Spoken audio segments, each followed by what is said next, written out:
When Lena Cross walked into that pristine clinic carrying another man's secret, she thought she'd buried her past 6 months deep.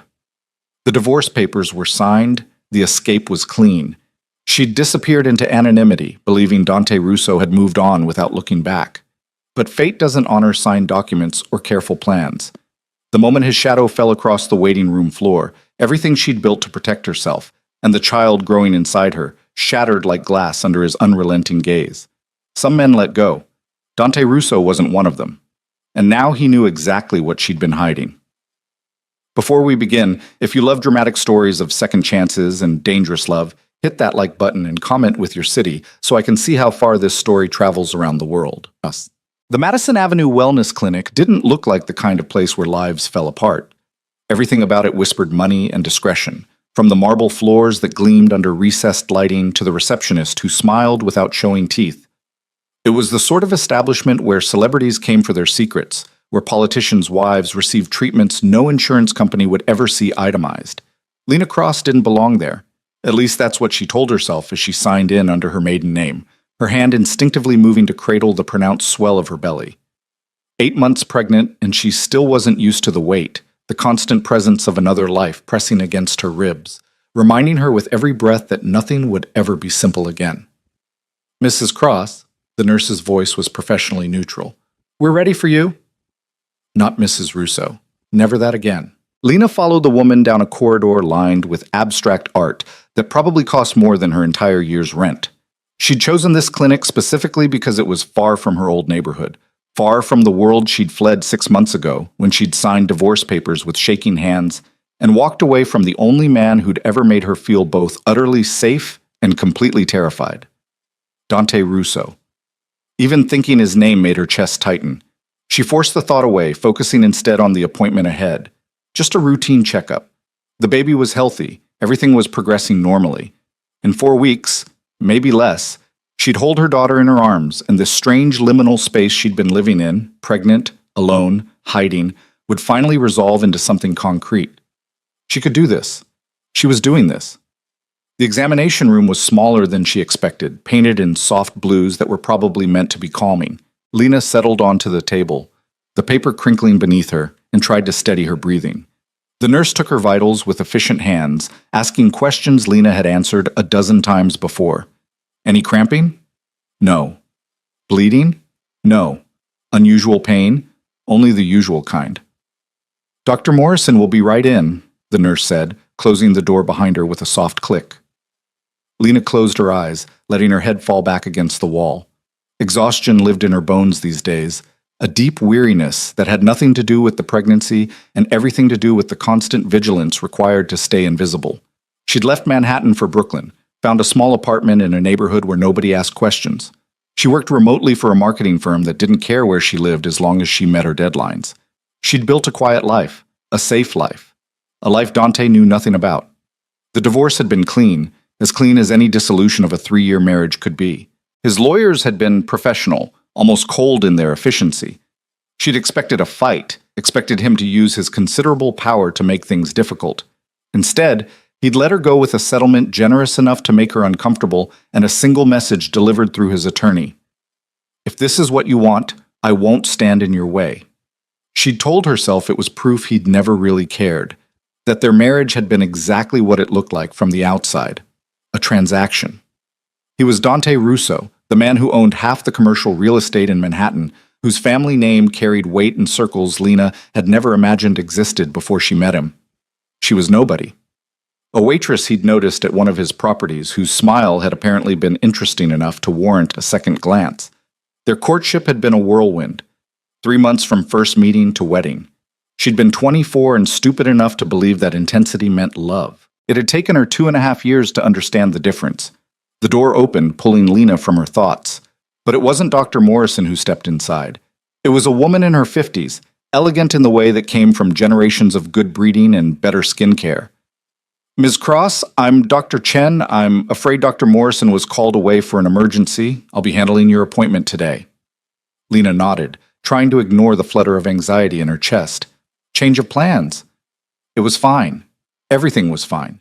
The checkup proceeded normally. Dr. Chen was thorough, professional, her hands gentle as she examined Lena's belly, measuring, pressing, listening to the baby's heartbeat through the Doppler. That sound, strong and steady, never failed to make Lena's throat tight with emotion.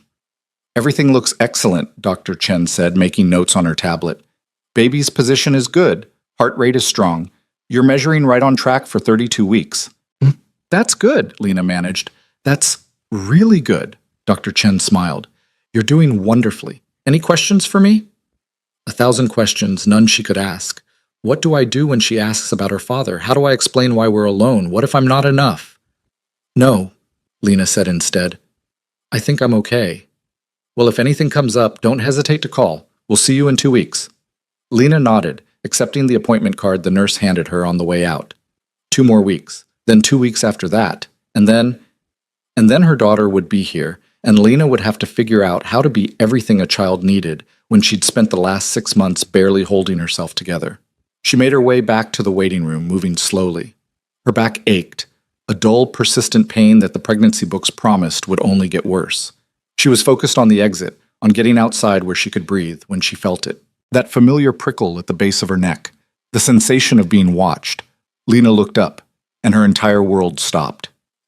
He stood near the reception desk, tall and devastating in a charcoal suit that probably cost what she made in 3 months.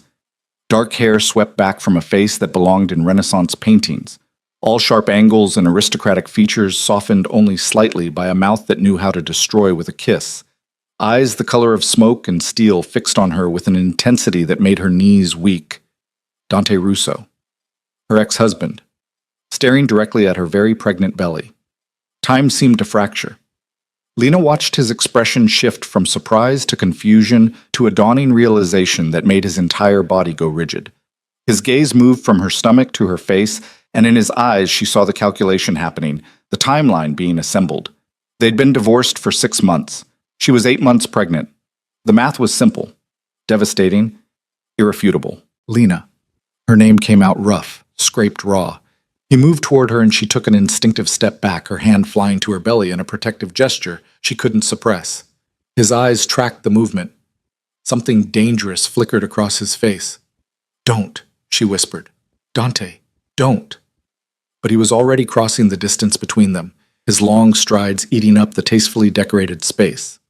People were beginning to notice, the receptionist's eyes going wide, a woman in yoga pants pausing mid-scroll on her phone. Lena felt the attention like a physical weight. "Is there somewhere private we can talk?" Dante's voice was controlled, but she could hear the razor edge beneath the calm. "Now."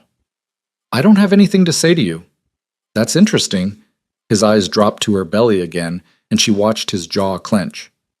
"Because it seems like there's quite a lot you haven't said." The receptionist appeared at Lena's elbow, her professional smile firmly in place despite the obvious tension. "Is everything all right, Ms. Cross?"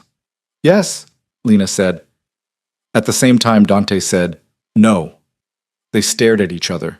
Lena's heart was hammering so hard she was certain he could hear it. 6 months. She'd had 6 months of peace, of building a life separate from his world, and now he stood in front of her, looking at her like she'd committed treason. "Mr. Russo," the receptionist tried again, recognizing him now. Of course she did. Everyone knew Dante Russo. "Perhaps we could give us the room." He didn't raise his voice. Didn't need to. Command lived in every syllable. "Whatever consult room is available, now." The woman hesitated, glancing at Lena. To her credit, she didn't immediately fold. "Ms. Cross, are you comfortable?" "It's fine," Lena heard herself say, even though nothing about this was fine, even though every instinct screamed at her to run. But where would she go? Dante knew where she was now. He'd seen her, seen the baby. Running wouldn't change what he'd already figured out. The receptionist led them to a small consultation room, the kind used for delivering bad news. Lena sank into one of the chairs, exhaustion and adrenaline making her dizzy. Dante remained standing, his back to the closed door, watching her with an expression she couldn't read. The silence stretched between them, thick with everything they weren't saying. Finally, Dante spoke. "When were you planning to tell me?" "I wasn't." The words hung in the air like a confession. His eyes went dark, something violent and hurt flashing across his features before he locked it down behind that impenetrable control he wielded like armor. "I see." 2 words, carefully empty, And you didn't think I had a right to know I was going to be a father? You gave up your rights when you let me walk away. Lena's hands trembled in her lap. She pressed them flat against her thighs, refusing to let him see how much this was costing her. You signed the papers, Dante. You didn't fight. You didn't even ask me to stay. Because you made it clear that's what you wanted. The control cracked, his voice rising. He caught himself, forcing his tone down to something more level. You looked me in the eye and told me you couldn't do it anymore. That you needed to leave. Was I supposed to trap you? Force you to stay in a marriage you clearly wanted out of? You were supposed to care enough to ask why. The words came out before she could stop them, raw and honest and so painfully vulnerable that she wanted to take them back the moment they hit air. But it was too late. Dante stared at her like she'd struck him. I did care, he said quietly. That's why I let you go. Lena closed her eyes, pressing her fingers to the bridge of her nose. This was pointless. They'd had versions of this argument before, in the dying days of their marriage, when she'd tried to explain why living in his world was slowly suffocating her. The parties full of people who looked through her like she didn't exist. The constant undercurrent of danger she'd been too naive to understand when she married him. The growing certainty that she was nothing more than an attractive accessory to a man who measured everything in terms of power and control. She'd loved him. God, she'd loved him so much it hurt. But love hadn't been enough to bridge the gap between his world and hers. How far along are you? Dante asked, his tactical mind already assembling facts. 32 weeks. She watched him count backward, saw the moment he placed it. Late January.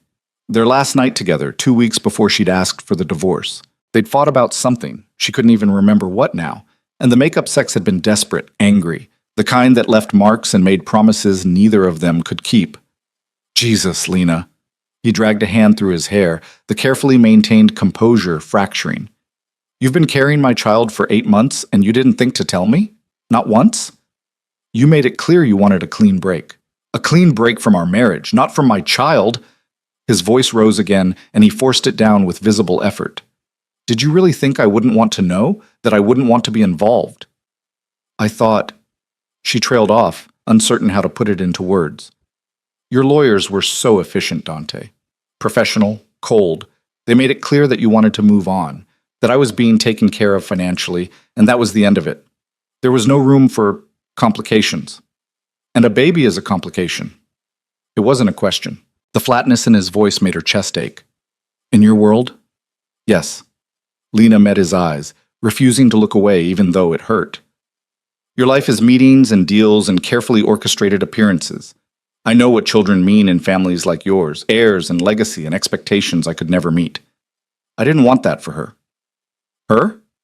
Something shifted in his expression, a softness that was almost painful to witness. It's a girl? Lena's hand moved to her belly again, protective and instinctive. Yes. Dante was quiet for a long moment, processing. When he spoke again, his voice was different, lower, more careful. What are you planning to name her? I don't know yet. A lie. She knew. She'd chosen the name months ago, written it in the baby journal her neighbor had given her, whispered it late at night when the loneliness felt like it might swallow her whole, but that felt too intimate to share, like offering up a piece of herself she needed to keep protected. Dante moved closer, pulling out the chair across from her and sitting down. It put them at eye level, close enough that she could see the exhaustion etched around his eyes, the tension in his jaw. He looked like he hadn't been sleeping well. The thought that he might have struggled even a fraction as much as she had these past months felt both satisfying and terrible. I need you to understand something, he said carefully. I didn't want the divorce. I went along with it because you seemed so certain it was what you needed, and I'd spent our entire marriage trying to give you what you needed while failing spectacularly at actually understanding what that was. So when you asked to leave, I thought maybe letting you go was the last decent thing I could do for you. Lena's throat tightened. Dante, but this? He gestured at her belly, his hand shaking slightly before he fisted it on his thigh. This changes everything. You're carrying my daughter, Lena, my child, and I will not be shut out of her life because you've decided I'm not good enough or safe enough or whatever story you've been telling yourself to justify keeping her from me. It's not about you being good enough. The words came out thick with emotion she couldn't quite suppress. It's about keeping her safe. Safe from what? From me? His eyes went hard, dangerous. I would never hurt my own child, Not physically, but your world, Dante, the things you're involved in, the people you deal with. You think I don't know how to protect what's mine? He leaned forward, and despite herself, despite every rational reason to maintain distance, Lena felt the old pull toward him. That magnetic gravity he'd always had. The force that had drawn her in 3 years ago and never quite let go. I've built an empire on making sure my people are safe, on eliminating threats before they become problems. Did you really think I'd be less vigilant with my own daughter? That's exactly what I'm afraid of, Lena whispered. That she'll grow up in a world where threats need to be eliminated, where violence is just another business transaction. I don't want that for her. Dante sat back, studying her face with an intensity that made her want to look away. So your plan was what? Raise her alone? Let her grow up, never knowing her father? I plan to give her a normal life, stable, safe. And when she asks about me? When she wants to know why she doesn't have a father? Lena's hands tightened on her belly. She'd thought about that. Of course she'd thought about that. Late at night when sleep wouldn't come, and the baby kicked against her ribs like she was already demanding answers. I would have told her the truth, she said finally, that her father was a good man who lived in a complicated world, that I chose to leave not because he didn't care, but because I needed something different. A good man. Dante's laugh was bitter. Is that what you think I am? Sometimes. She met his eyes. When you let yourself be. The admission hung between them, honest and painful. Dante looked away first, his jaw working as he processed. When he looked back, his eyes had gone cold again, that ruthless focus she recognized from boardrooms and business deals. Here's what's going to happen, he said, and she heard the steel beneath the words. You're going to give me your address, your phone number, your doctor's information, everything, and then we're going to figure out a plan for how this is going to work. You can't just... I can. He leaned forward again, close enough that she could smell his cologne, that familiar scent that used to cling to her skin after he held her. You've had 8 months to make decisions about our daughter without my input. That ends today. I'm her father, Lena, whether you like it or not, whether it fits your plans or not, and I will not be shut out. And if I refuse? His eyes glittered dangerously. Then I'll have my lawyers file for custody before the end of the week. Is that really what you want? A legal battle? Because I promise you, I have resources you can't match, and a very compelling case about a mother who deliberately concealed a pregnancy from the father. Lena felt ice slide down her spine. You wouldn't. Try me. They stared at each other, the threat hanging in the air between them. Lena searched his face for some sign of the man she'd married, the one who'd been gentle with her, who'd listened when she talked about her dreams, even if he didn't fully understand them. But all she saw was Dante Russo, the businessman, the strategist who didn't lose. I left because I was drowning, she said quietly. Every day in your world felt like I was losing pieces of myself. The person I was before I met you, she just disappeared. And I didn't know how to explain that to you because you were always so certain, so controlled. You had your life figured out, and I was just trying to survive in it. Something flickered across his expression. You never said that. I tried. You didn't hear me. Then make me hear you now. He reached across the space between them, his hand hovering near hers but not quite touching. Tell me what you need, what she needs, and we'll figure it out. Lena looked at his hand, so close she could feel the heat of it. How many times had those hands held her, protected her, made her feel like she was the only thing in the world that mattered? And how many times had she felt like an obligation, a responsibility he'd taken on, and couldn't quite figure out what to do with? I need you to let me do this my way, she said. Not swoop in and take over, not make decisions without me, not treat our daughter like she's another asset to manage. I would never, you already are. She gestured at the space between them. You're already making demands, already threatening lawyers. That's who you are, Dante. When you want something, you acquire it. You control it. You make it fit your vision of how things should be. But a child isn't a business deal, and I won't let you turn her into one. Dante pulled back, his expression shuddering. For a moment she thought he might actually walk away, leave her to figure this out alone just like she'd planned. Instead he stood, buttoning his suit jacket with deliberate precision. I'll give you 24 hours to decide how you want to handle this. You can either contact me and we can work something out like adults, or I'll have my lawyers draw up custody papers. Your choice. He pulled a card from his pocket and placed it on the table between them. His private number, the one only a handful of people had access to. Think about what's best for our daughter, Lena. not what's easiest for you, not what fits your narrative about who I am or what my world means. Think about what she deserves. He moved toward the door, then paused with his hand on the handle. For what it's worth, I'm sorry I failed you. I'm sorry I didn't hear what you were trying to tell me. I'm sorry I let you walk away when maybe I should have fought harder. But I'm not sorry we're having this child together, and I won't apologize for wanting to be part of her life. Then he was gone, the door closing softly behind him. Lena sat in the empty consultation room, her heart hammering, her hands shaking. The baby kicked, hard enough to make her wince, as if she knew something had fundamentally shifted in the careful world Lena had built. 24 hours. He'd given her 24 hours to upend everything. She looked down at her belly, at the visible outline of a tiny foot pressing against her skin. What do I do? She whispered to the daughter she hadn't met yet. How do I protect you from him when part of me still... But she couldn't finish that sentence, couldn't acknowledge what still lived in her chest despite everything, despite the months apart, despite all the very good reasons she'd left. Her phone buzzed. A text from an unknown number. I meant what I said. 24 hours. Don't make me be the bad guy in this, Lena. We both know I can be when I need to be. She stared at the words, at the implicit threat wrapped in reasonable language. Classic Dante. Give her a choice while making it clear there was really only one acceptable answer. The baby kicked again, more insistent this time. I know, Lena murmured, her hand moving in soothing circles over her belly. I know, sweet girl. Everything just got very complicated. She stood slowly, gathering her things, trying to think through her options. She could call her lawyer, see if there was any way to fight this. But Dante was right. He had resources she couldn't match.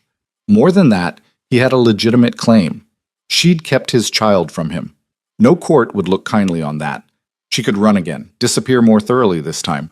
But that felt impossible now, exhausting in a way she couldn't afford. She was weeks away from giving birth. She needed stability, support, medical care. Running would put both her and the baby at risk. Or she could do what he asked. Contact him. Try to work something out.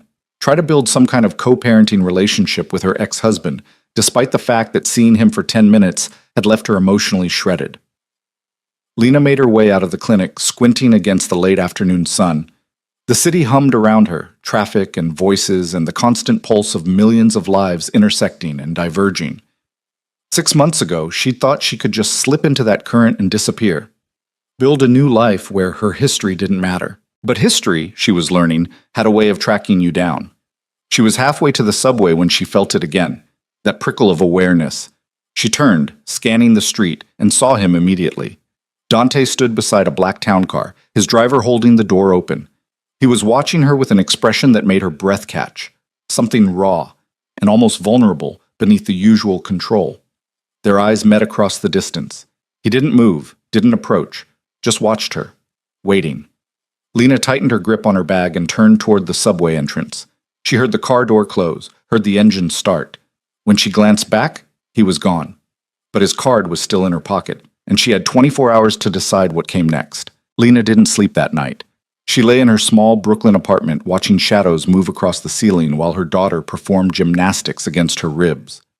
Every time she closed her eyes, she saw Dante's face in that consultation room. The shock, the anger, the hurt he'd tried so hard to hide behind that impenetrable control. 24 hours. The deadline ticked away like a bomb in her chest. By morning, she'd made her decision. Not because she wanted to, but because she was out of options. She picked up her phone 3 times before finally typing out a message to the number he'd texted from. We need to talk. But not at your office. Somewhere neutral. His response came within 30 seconds. Prospect Park. The boathouse. 1 hour. Of course he'd choose somewhere public, somewhere she couldn't make a scene, couldn't walk away easily. Dante thought of everything. Lena dressed carefully, choosing clothes that made her feel armored despite her unwieldy body. A black dress that accommodated her belly, her good coat, boots that were practical but polished. If she was going to negotiate the terms of her surrender, she'd do it looking like she had some control left. The park was beautiful in early autumn, trees just beginning to turn gold and crimson. Lena walked slowly, her hand pressed to her lower back where the ache had become constant. She spotted Dante before he saw her, standing near the water's edge in jeans and a dark sweater that made him look younger, less like the corporate titan and more like the man she'd fallen for 3 years ago. He turned as she approached, and something in his expression made her steps falter. He looked exhausted, shadows under his eyes that matched her own. "You came," he said, and she heard the relief beneath the words. "You didn't give me much choice." "I gave you exactly one choice. You could have ignored me." He gestured to a nearby bench. "Please, sit. You look tired." "I am tired." But she sat anyway, grateful to get off her feet. "I've been tired for 8 months." Dante settled beside her, careful to leave space between them. They sat in silence for a moment, watching ducks paddle across the pond. It felt surreal, this quiet domestic scene, when everything between them was fractured and sharp. "I need to apologize," Dante said finally, "for yesterday, for threatening you with lawyers. That was—" He paused, searching for words. "That wasn't my finest moment." Lena looked at him, surprised. Dante didn't apologize often. When he did, it meant something. "You were angry," she said quietly. "I don't blame you for that." "I was furious." He turned to face her, and the raw honesty in his eyes made her chest tight. "But not just at you, at myself, for letting things get so bad between us that you felt like keeping our child from me was the safer option. That says more about my failures than yours." "Dante, let me finish." His hand moved like he wanted to reach for hers, then fell back to his lap. "I've spent the last 6 months trying to figure out where I went wrong with you. What I did that made you leave. My therapist, yes, I have a therapist now, keeps telling me I can't control everything, that some things aren't about winning or losing, they're about understanding and compromise. I'm not good at those things. Never have been." "You're seeing a therapist?" Lena couldn't keep the shock from her voice. "You left me, Lena. That tends to make a man examine his life choices." A ghost of a smile touched his lips, bitter and self-aware. "Turns out, I have a lot of work to do. Control issues, difficulty with emotional vulnerability, a tendency to treat relationships like business transactions. The hits just keep coming." Despite everything, Lena felt a smile tug at her own mouth. "Welcome to self-awareness. It's terrible. It really is." He was quiet for a moment, watching the water. "I want to be part of her life. Our daughters. Not because I'm trying to control you or because I see her as an asset to manage, but because the thought of her existing in the world without me knowing her, without me being there for her, it's unbearable." The sincerity in his voice cracked something in Lena's chest. "I'm scared," she admitted, "of your world, of what it means to let you back in, not just for me, but for her."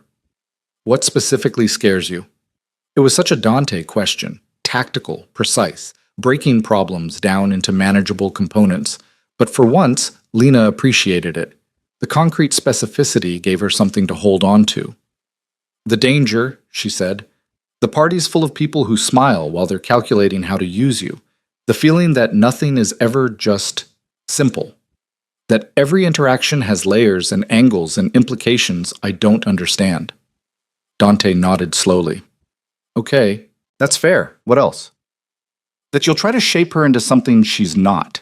That she'll grow up thinking love is transactional, that protection comes with strings attached, that she'll never feel like she's enough just as she is." "Is that how I made you feel?" The question came out quiet, pained. "Like you weren't enough?" Lena looked down at her hands, at the absent place where her wedding ring used to sit.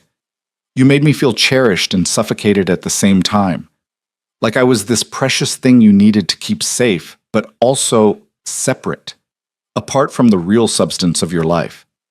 You'd come home and ask about my day, but when I tried to ask about yours, you'd deflect. Tell me not to worry about business, as if your entire world was something I needed to be protected from. I was trying to keep you safe. I know, but it also kept me out." She met his eyes. "Marriage is supposed to be a partnership, Dante, but I felt like a dependent, someone you took care of but didn't actually include." He was quiet for a long time, processing. A jogger passed by, earbuds in, oblivious to the life-altering conversation happening on this ordinary bench. Lena watched a mother and daughter feed ducks at the pond's edge, the little girl squealing with delight, and felt her throat tighten with emotion. That would be her soon. A mother with a daughter, trying to navigate this impossible situation. "I don't know how to fix what I broke," Dante said finally. "But I want to try. Not to get you back. I understand that's not what this is about, but to be better. For her. And maybe to prove to you that I can be the kind of father she deserves. What does that look like to you? Lena asked. Being the father she deserves. Honestly? I have no idea. He laughed, the sound rough and uncertain. I didn't have the best example. My father was, well, you know what he was. Distant, demanding, more concerned with legacy than with actually knowing his children. I don't want to be that. Then don't be. It's not that simple, isn't it? Lena shifted on the bench, trying to ease the pressure on her back. You're one of the most disciplined people I know. You decide what you want and you make it happen. So decide that you're going to be different. Be present. Be available. Actually listen when she talks to you instead of already planning your response. Dante's jaw tightened. Is that what I did with you? Sometimes. She softened her tone. Not always. There were moments when you were completely there, when I felt like I was the only person in your universe. But they got rarer as time went on. Like you were always thinking 3 steps ahead, always managing the next crisis, and I was just waiting for you to come back to me. Jesus, Lena. He dragged a hand through his hair, that rare gesture of frustration. Why didn't you tell me this before? Why let it build until you had to leave? I tried. You didn't hear me. Then I'm listening now, really listening. Tell me what you need, what our daughter needs, and I'll do everything in my power to make it happen. Lena took a deep breath, steadying herself. This was it. The moment she set boundaries or lost the chance to have any say in what came next. I need you to respect that I'm her mother, that I know her, or I will know her, in ways you won't automatically have access to. I need you to work with me, not around me. No making decisions without consulting me first. No using your resources to override my choices. We do this together, or we don't do it at all. Agreed. The answer came so quickly it startled her. Just like that? Just like that. Dante turned to face her fully. Lena, I'm not interested in fighting you for control. I'm interested in being part of my daughter's life. If that means compromising, deferring to you on things, actually collaborating instead of dictating, I'll do it. I'll learn how. Learning takes time, mistakes. I need to know you won't give up when it gets hard. I won't. The certainty in his voice made her want to believe him. I let you go once because I thought that's what you needed. I'm not making that mistake again, not with her. Whatever it takes, however long it takes, I'm in this. Lena felt tears prick her eyes, hormones and exhaustion, and something dangerously close to hope, all tangling together. I don't want to fight with you, Dante. I don't want lawyers and custody battles and our daughter growing up watching us tear each other apart. But I also can't go back to how things were. I'm not asking you to. He hesitated, then reached out slowly, giving her time to pull away. When she didn't, his hand covered hers, warm and solid. I'm asking for a chance to do better, to be better. Will you give me that? His thumb brushed across her knuckles, the gesture so familiar it hurt. How many times had he held her hand like this? During their first date, when she'd been nervous and rambling. At their wedding, when she'd been shaking with joy and terror. In the hospital after her mother died, when grief had made her feel like she might shatter. He'd always known how to ground her with a touch. Okay, she whispered. We can try. But Dante, if you revert to who you were, if you start trying to control everything, if you shut me out, if you make me feel small again, I will take our daughter and you will never find us. Do you understand? Something flickered in his eyes. Not anger, but something deeper. Respect, maybe? Or fear of loss. I understand, and I promise you I won't give you reason to run. He squeezed her hand gently. Now tell me about the pregnancy. I want to know everything. What you've been experiencing, what the doctors have said, if there have been any complications. You want my medical history? She couldn't quite keep the skepticism from her voice. I want to know about our daughter and about you, if you're comfortable sharing. Lena studied his face, looking for the catch, the angle, but all she saw was genuine interest mixed with barely concealed anxiety. He really did care. In his own intense, overwhelming way, he'd always cared. Everything's been normal, she said slowly. Textbook pregnancy according to Dr. Morrison. Some morning sickness in the first trimester, but it passed. She's active. You should feel her kick. It's like she's training for soccer in there. The anatomy scan showed everything developing perfectly. Heart, brain, all her organs. And she's positioned well for delivery. When are you due? 4 weeks? October 15th. And you have a birth plan? A hospital you've chosen? Brooklyn Methodist. It's close to my apartment, has good reviews. I've taken the tour, met with the birthing center staff. I'm planning for an unmedicated birth if possible, but I'm open to interventions if necessary. Dante nodded, clearly filing away every detail. And you have someone to be there with you? A coach, family member, friend? Lena's throat tightened. I have my neighbor. She's a doula. She offered to be there, to help me through it. A neighbor. His voice was carefully neutral, but she heard the hurt beneath it. Not the baby's father. You gave up your right to that role when you signed the divorce papers. No.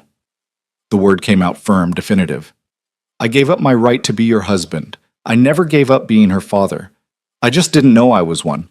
That changes now. I want to be there, Lena. When she's born, I want to be the first person she sees besides you. Dante, please. He turned her hand over, his thumb pressing against her palm. I've already missed 8 months. Her first movements, hearing her heartbeat for the first time, seeing her on the ultrasound. I know that's my fault for not fighting harder for our marriage, but don't take this from me too. Let me be there when she comes into the world. Lena felt her resistance crumbling. She'd imagined her neighbor Martha in the delivery room, holding her hand, coaching her through contractions. It would be enough. It would be fine. But having Dante there, the father of her child, the man she'd loved despite everything, that would mean something different, something she wasn't sure she was ready for. I need to think about it, she said finally. That's fair. He withdrew his hand, leaving her palm cold. Think about it, and whatever you decide, I'll respect it. But Lena, I'm asking, really asking, let me be part of this. Before she could respond, her phone buzzed. She pulled it out, frowning at the unknown number. Then her blood went cold as she read the message. Congratulations on the baby, Lena. Funny how life changes. Dante's, I assume, does he know? Her hands started shaking. Dante noticed immediately. What is it? What's wrong? She handed him the phone wordlessly, watched his expression go from concern to deadly in the space of a heartbeat. Who is this? He asked, his voice dropping to that dangerous quiet she recognized from exactly twice in their marriage, both times when someone had threatened something he considered his. I don't know. I've never seen that number before. Dante was already typing on his own phone, his fingers flying. How long have you been getting messages like this? I haven't. That's the first one. He looked up sharply. You're sure? Yes. Dante, what's going on? Who would send something like that? I don't know yet.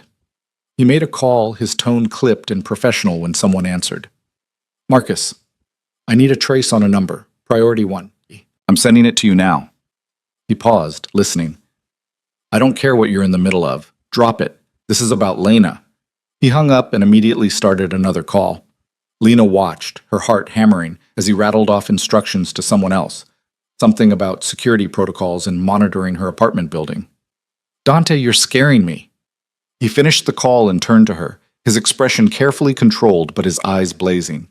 How well do you know your neighbors, the people in your building? Well enough. Why?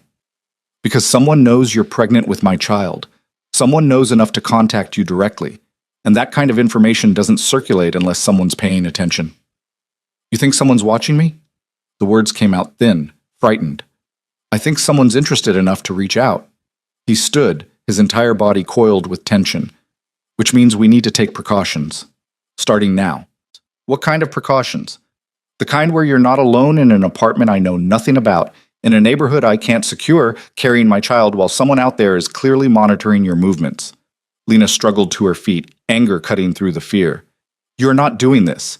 You're not using some random text message as an excuse to swoop in and take over my life. That text message proves someone knows about you, about the baby. In my world, that makes you a target. Your world? That's exactly what I was trying to avoid.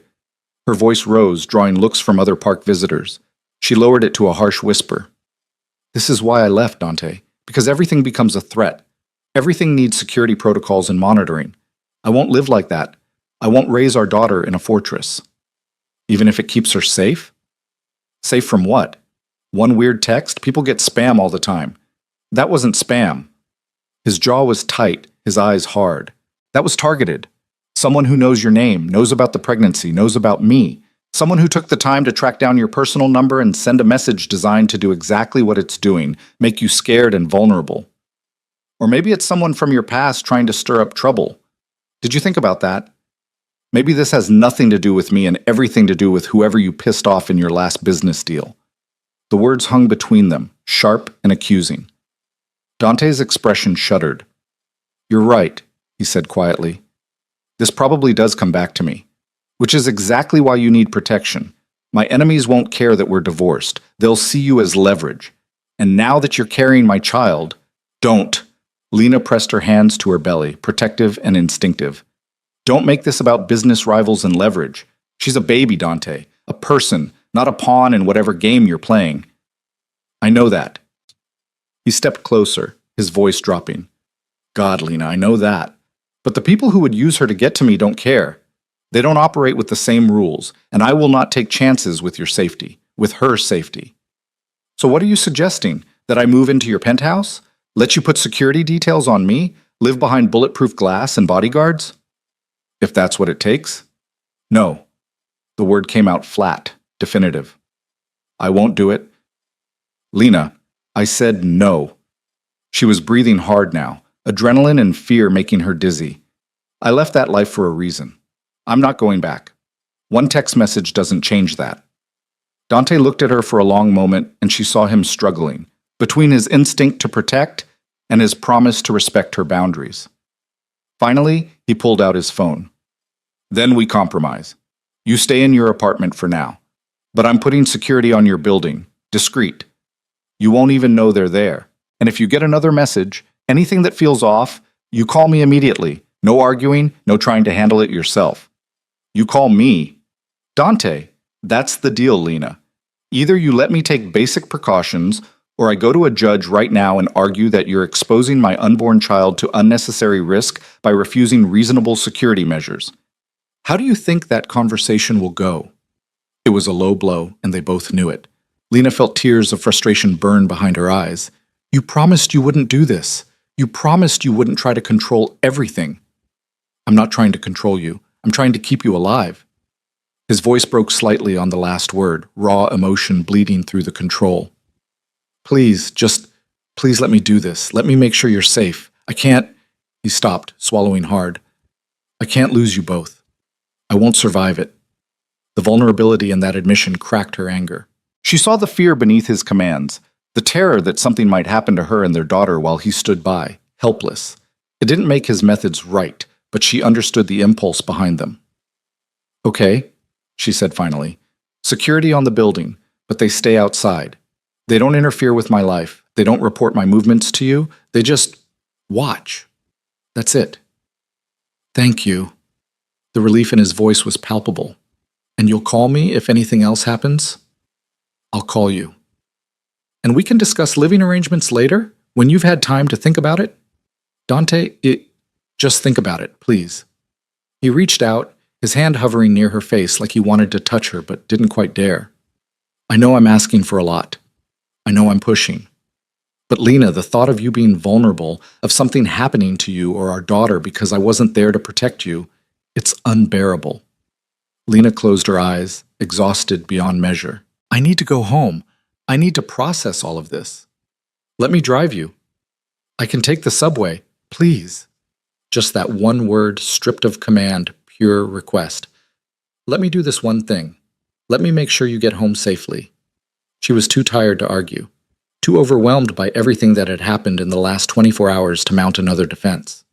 "Fine, but you're not coming up to my apartment." "I wouldn't dream of it." He offered his arm, and after a moment's hesitation, she took it. They walked back to his car in silence, Lena painfully aware of his hand at the small of her back, guiding her carefully over uneven pavement. The driver opened the door without comment, and Lena sank gratefully into the leather seats. The ride to Brooklyn felt surreal. Dante sat beside her, close but not touching, his presence filling the space. Lena watched the city slide past the windows, the familiar streets of her new life that suddenly felt less safe than they had this morning. "I'm sorry," Dante said quietly as they crossed the bridge, "for springing all of this on you. For the security, the demands, all of it. I know it's the opposite of what you wanted." You're doing what you think is right, Lena said, too tired for anger. You always do. That doesn't make it the right thing. She turned to look at him, surprised by the admission. He was staring straight ahead, his profile sharp against the window light. I've spent the last 6 months learning to interrogate my instincts, he continued, to question whether what I think is right is actually just about control. It's harder than you'd think, separating genuine concern from the need to manage outcomes. Is that what your therapist tells you? Among other things. A ghost of a smile touched his lips. She's brutally honest. I hate it. But I keep going back because apparently that means it's working. Despite everything, Lena felt warmth bloom in her chest. The fact that he was trying, that he was willing to examine himself this way, it meant something. I'm proud of you, she said softly, for doing the work. It's not easy. Neither is being without you. The words slipped out before he could stop them. He looked at her, raw honesty in his eyes. I miss you, Lena. Every day. Not just the big things, but the small ones. Coffee in the morning, your terrible singing in the shower, the way you'd fall asleep during movies and deny it when I called you out. I miss all of it. Lena's throat tightened. Dante, I'm not trying to manipulate you. I wanted you to know that letting you go was the hardest thing I've ever done. And if I could go back, if I could do things differently, I would. He paused. But I can't. So all I can do is try to be better going forward. For you, for our daughter, for myself. The car pulled up outside her building, a modest brownstone in Park Slope, nothing like the luxury penthouses Dante inhabited. He looked out the window, taking in the neighborhood with an assessing gaze she recognized. This is nice, he said. Good area, close to the park. It's home. Lena gathered her bag, preparing to leave. Thank you for the ride. Lena. He caught her hand before she could open the door. I know you don't trust me right now. I know I have to earn that back. But I meant what I said. I'm not going anywhere. Whatever it takes, however long it takes. I'm here. She looked down at their joined hands, at the way his fingers threaded through hers like they'd been designed to fit together. I'm not ready to trust you yet, she admitted. But I'm willing to see if you can prove me wrong. That's all I'm asking for. He raised her hand to his lips, pressing a kiss to her knuckles that made her breath catch. Call me if you need anything, even if it's just to tell me I'm being overbearing. I can take it. I know you can. She pulled her hand away gently, kneading the distance. Goodbye, Dante. Not goodbye. I'll see you soon. She climbed out of the car, feeling his eyes on her as she made her way up the front steps. Only when she was inside with the door closed did she hear the car pull away. Lena made it to her apartment before her knees gave out. She sank onto the couch, her hands shaking, the baby doing acrobatics that would have been uncomfortable if she wasn't so numb with shock. Her phone buzzed. Another message from the unknown number. He's watching you now. Good. You're going to need protection for what's coming. This time, Lena called Dante immediately. He answered on the first ring. What happened? Another message. Her voice shook despite her best efforts to control it. Dante, I'm scared. I'm on my way back. Don't open the door for anyone except me. The security team is already in position. They'll make sure no one gets to you. What's happening? Who is this? I don't know yet. His voice was hard, cold with fury. But I'm going to find out. And Lena? They've made a very serious mistake by threatening you. The line went dead. Lena sat in her quiet apartment, one hand on her belly, and waited for the storm she'd tried so hard to escape to come crashing back into her life. Dante arrived within 20 minutes, which meant he'd broken every traffic law between Manhattan and Brooklyn. Lena heard his footsteps on the stairs before his knock. 3 sharp raps that somehow conveyed both urgency and restraint. She opened the door to find him flanked by 2 men in dark suits who radiated the kind of quiet competence that came from military training.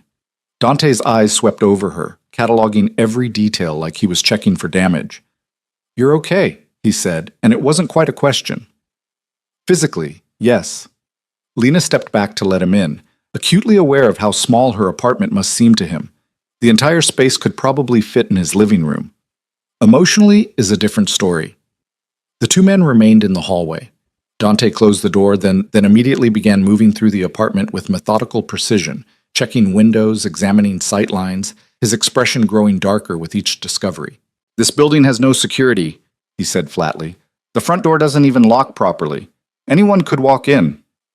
It's Brooklyn, not a war zone. It might as well be right now. He pulled out his phone, typing rapidly.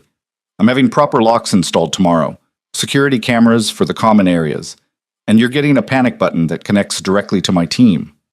Dante, you can't just renovate my building. Watch me. He looked up, his eyes hard. Show me the messages, all of them.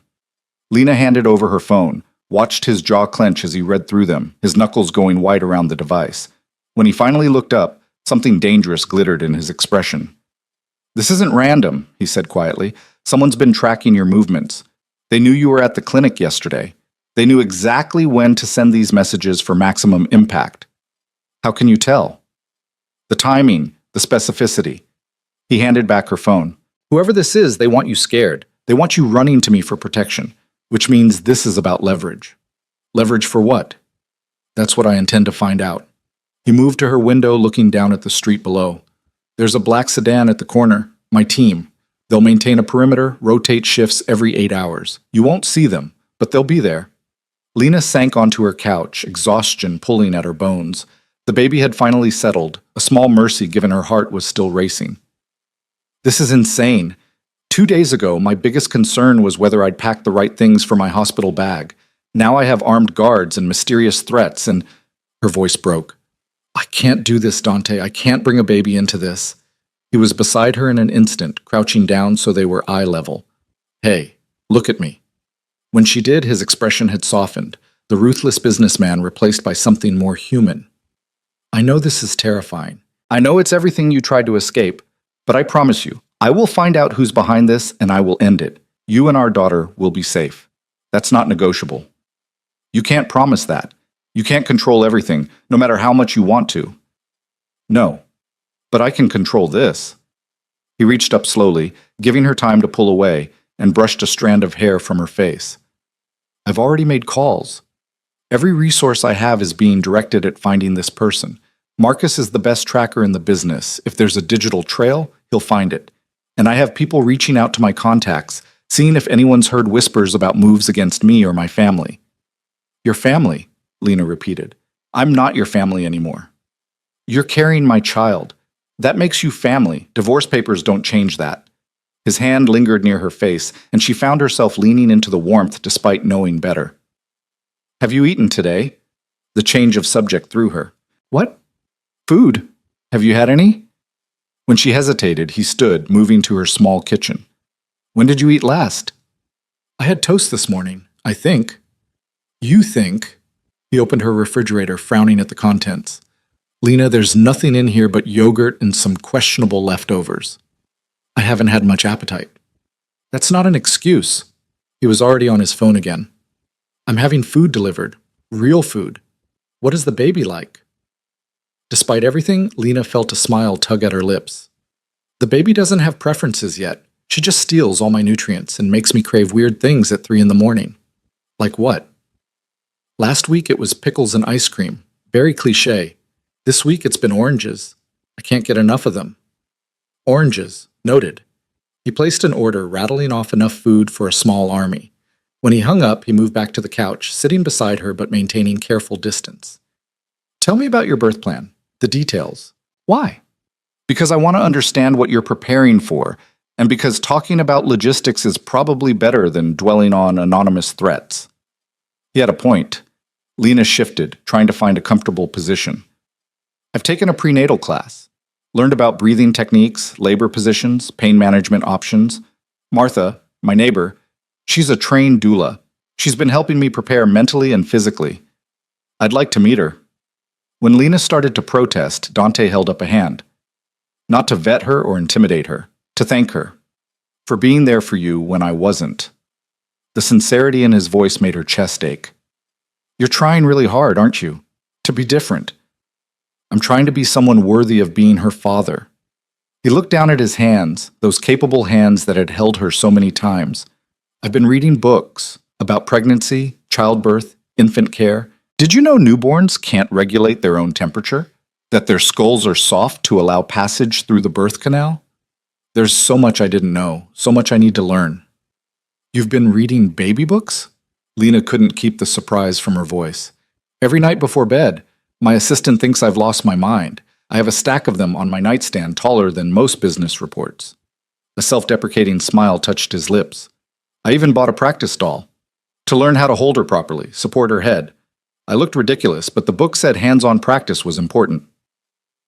The image of Dante Russo, feared businessman and corporate titan, practicing with a baby doll in his penthouse was so absurd that Lena laughed, really laughed, the kind that shook her whole body and made the baby kick in protest. I'm glad you find my dedication amusing, Dante said dryly, but she could see the pleasure in his eyes at making her laugh. I'm sorry, She tried to catch her breath. The mental image is too much. Please tell me you have pictures. Absolutely not. That's classified information. I bet your assistant took some. Probably. She finds my entire journey into impending fatherhood endlessly entertaining. He shifted closer, his expression turning serious. But it's not a joke to me, Lena. None of this is.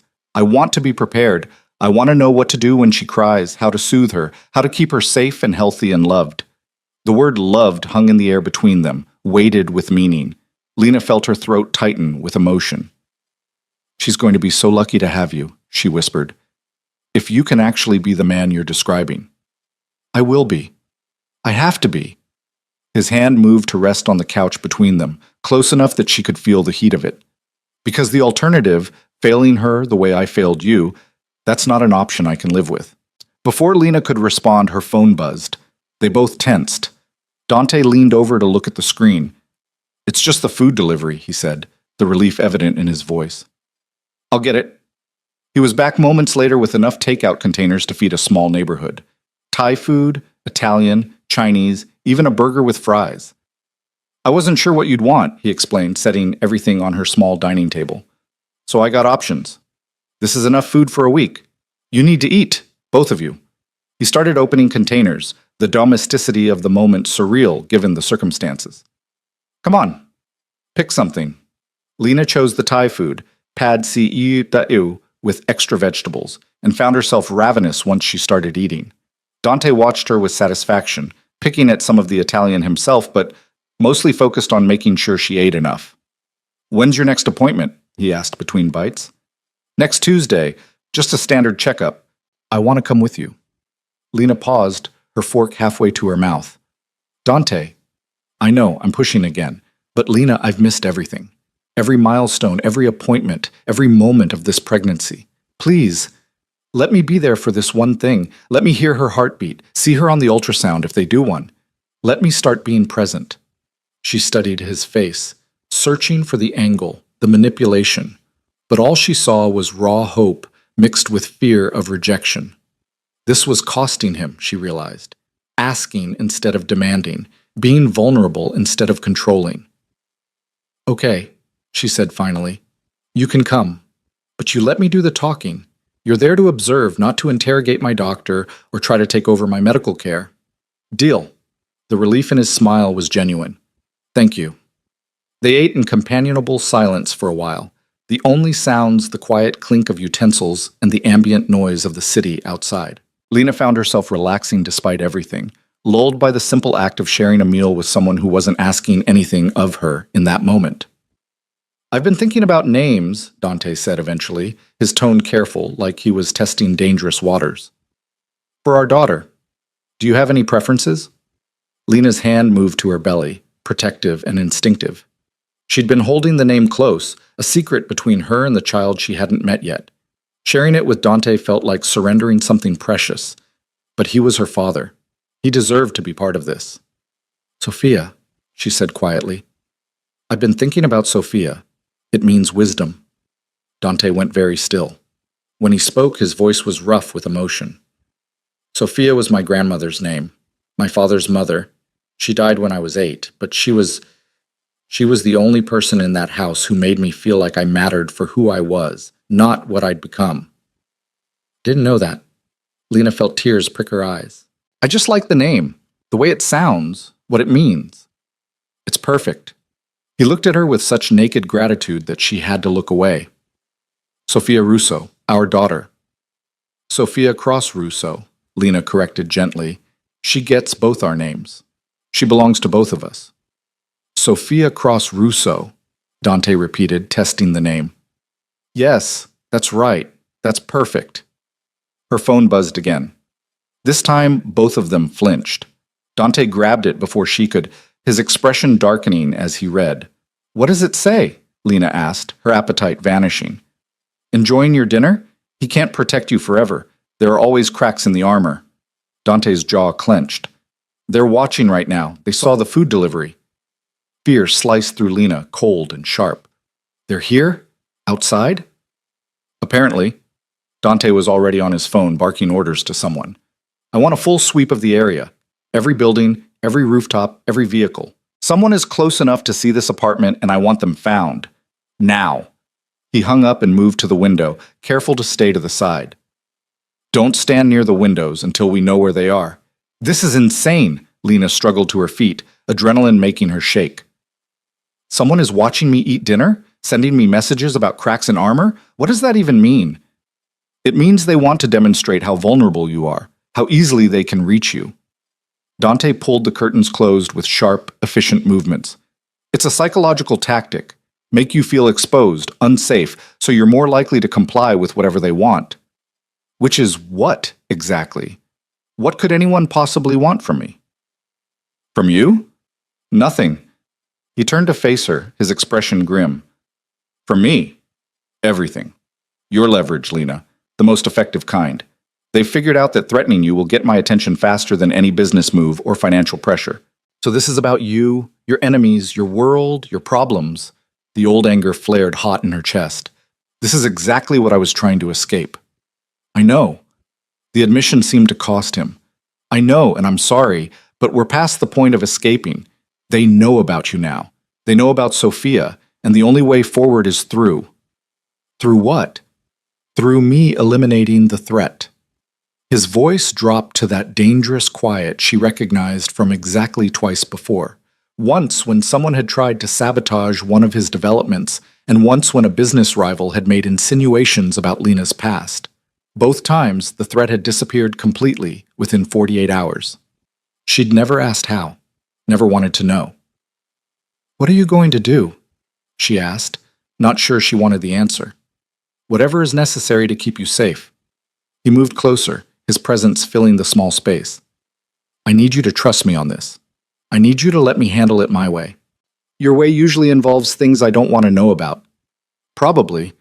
But the end result is the same. You and Sophia will be protected. That's all that matters. Lena sank back onto the couch, feeling the weight of inevitability settle over her. She'd tried to build a life outside Dante's world, tried to keep their daughter safe from the darkness that seemed to follow him. But fate or circumstance or simple bad luck had dragged her right back into it. I can't live like this long term, she said quietly, jumping at every phone notification, afraid to stand near windows, having armed guards shadow my every move. That's not a life, that's a prison. It won't be long term. Dante sat beside her, close enough that she could feel the tension radiating off him. I promise you, this is temporary. Once the threat is neutralized, how can you be sure there won't be another threat, and another after that? She turned to face him fully. Your world is built on power plays and territorial disputes. There will always be someone trying to find your weakness, trying to exploit it, and now they know exactly where to look. The truth of it hung between them, inescapable. Dante's face was carved in hard lines, his eyes reflecting a struggle she could only partially understand. Then we adapt, he said finally. We find a way to keep you and Sophia safe while still giving you the life you want, the freedom you need. It's not impossible.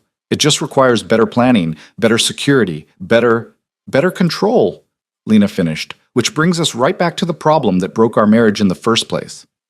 No. He shifted to face her, his intensity almost overwhelming. The problem with our marriage was that I tried to control you, to fit you into my life without considering what you needed. That's not what I'm suggesting now. I'm suggesting we work together to solve this. Your input, your boundaries, your decisions. I provide resources and protection, but you decide how we use them. And when my decisions put us at risk, put Sophia at risk, what then? Then we have a conversation, like adults, like partners. He reached for her hand, waiting until she gave it before continuing. I'm not saying I'll always agree with you. I'm not saying it won't be hard or that I won't struggle with my control issues, but I'm saying I'll try, really try, to hear you, to respect your choices, to build something together instead of just imposing my will. Lena wanted to believe him. God, she wanted to believe this could work, that they could somehow navigate the impossible space between his world and her need for autonomy. But belief required trust, and trust required proof. Show me, she said. Right now. Show me you mean it. How? Tell me the truth about what you're planning to do to whoever is sending these messages.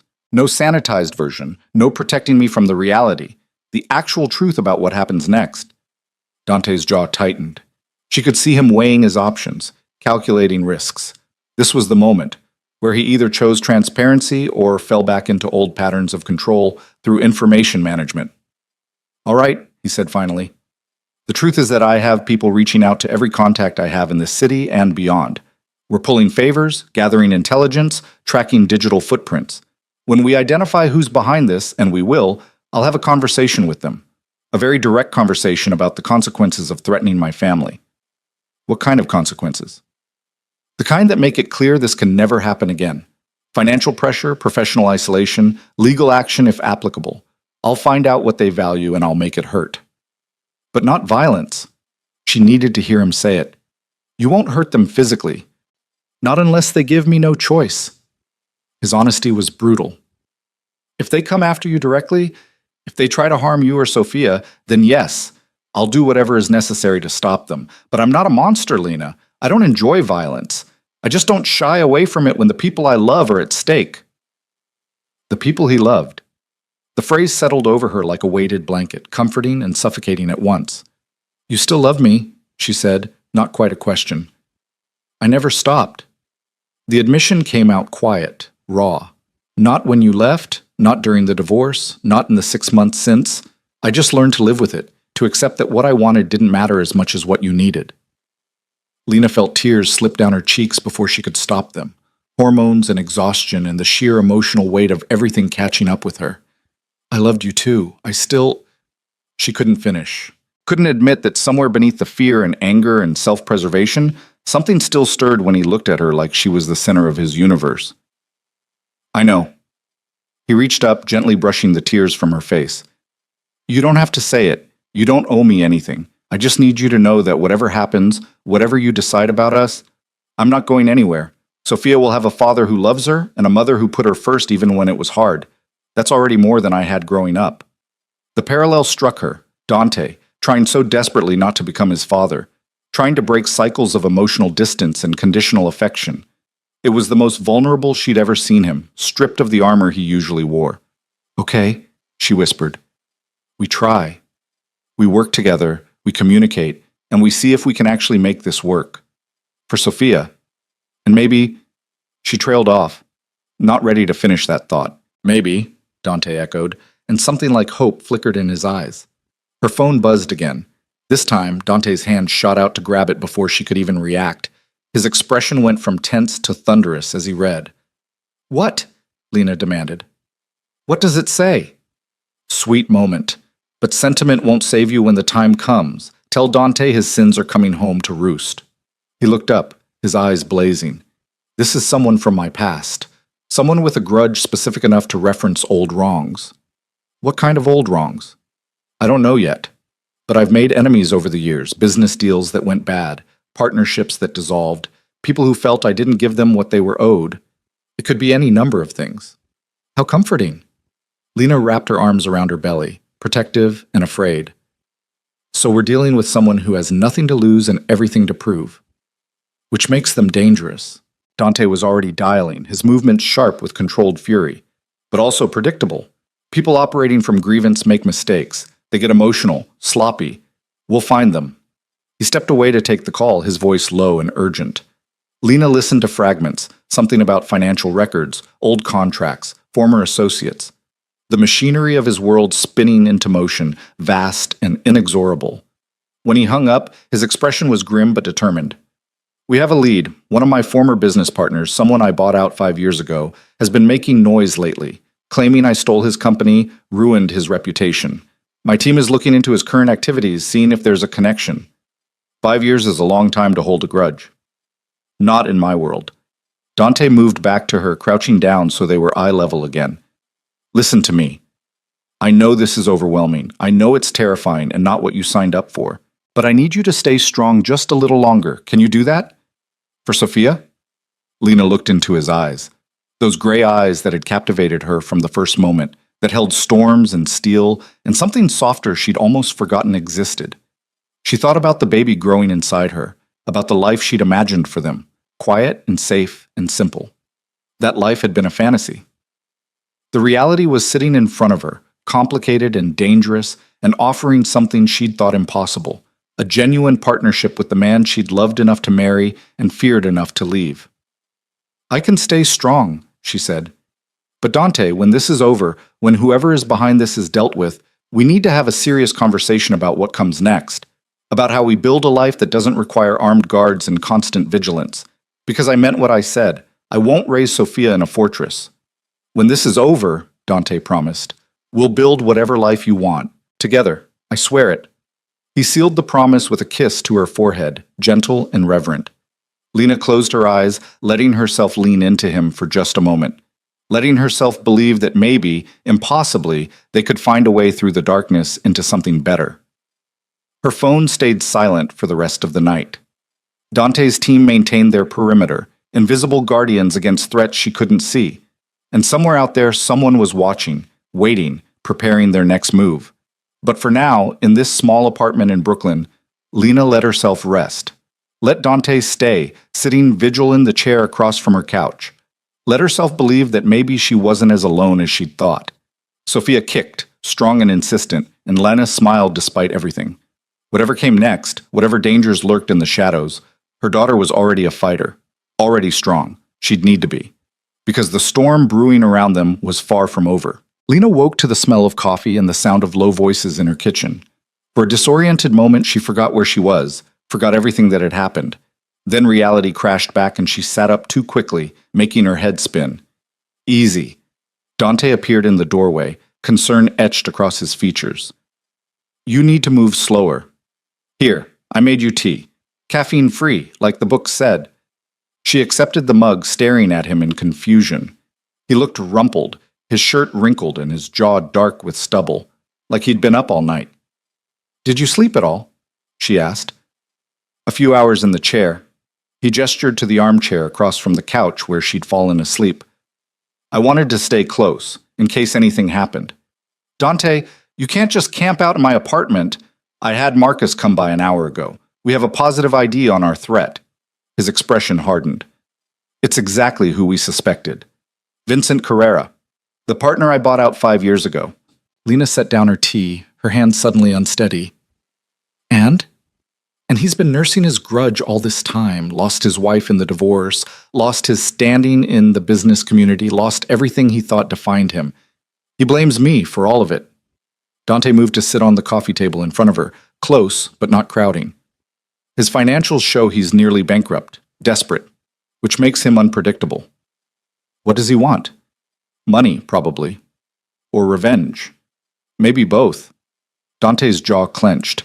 He's been surveilling you for at least 2 weeks, ever since he found out about the pregnancy. We tracked his movements through traffic cameras and credit card receipts. He's been following you, learning your routine. Ice slid down Lena's spine. 2 weeks? He's been watching me for 2 weeks and I didn't notice? You had no reason to be looking for surveillance. That's on me. The guilt in his voice was palpable. I should have had protection on you from the moment we divorced. Should have anticipated that someone might try to use you against me. You couldn't have known I was pregnant. No, but I knew you were important to me. That should have been enough.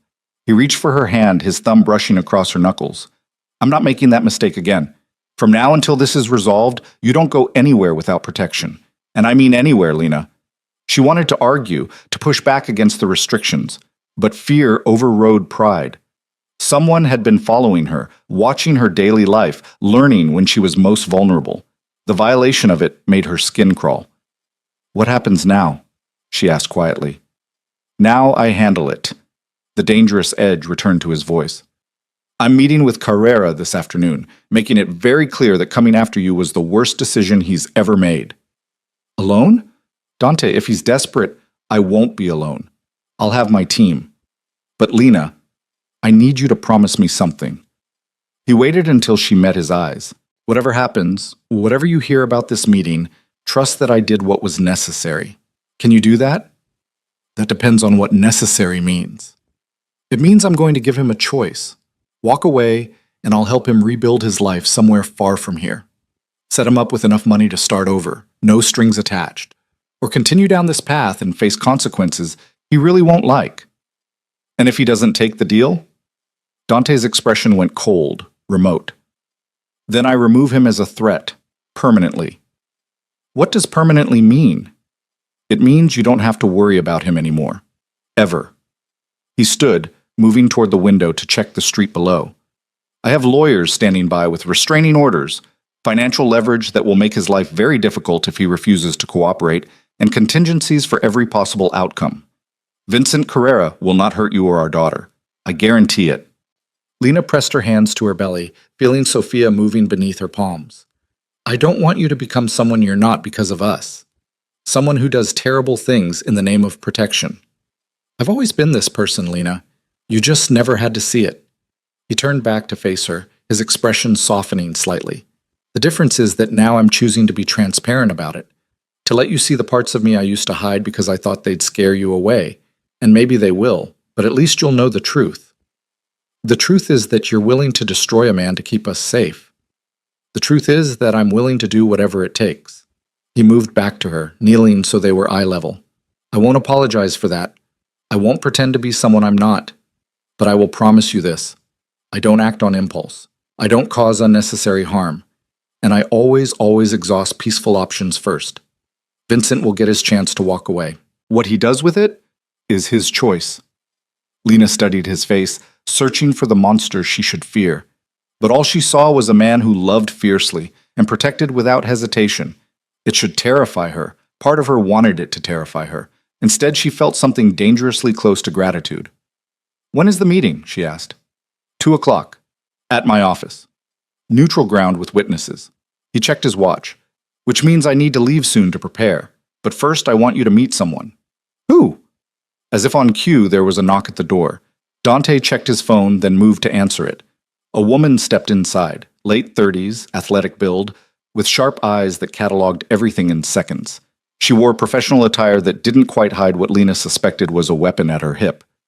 Lena, this is Rachel Torres, former Secret Service, now head of my personal security team. Rachel, this is Lena Cross, the mother of my child and the person you're going to be protecting for the foreseeable future. Rachel offered her hand, her grip firm and confident. Ms. Cross, it's an honor. I've been briefed on the situation and I want you to know you're in good hands. I don't need a bodyguard, Lena protested weakly. With respect, ma'am, you do.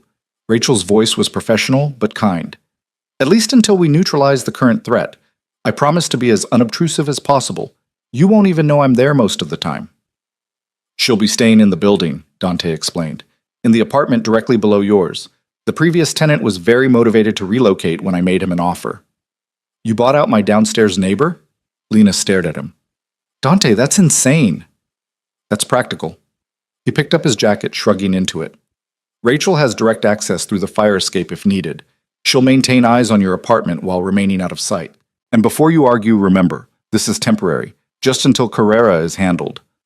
Lena wanted to fight it, to insist she didn't need this level of protection.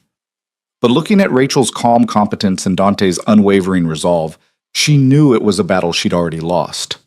Fine, she said, but I have a doctor's appointment this morning. Will she be coming with me to that too? I'll be coming with you to that. Dante's tone brooked no argument. Rachel will maintain perimeter security while we're inside. Both of you? Dante, it's just a checkup. Both of us.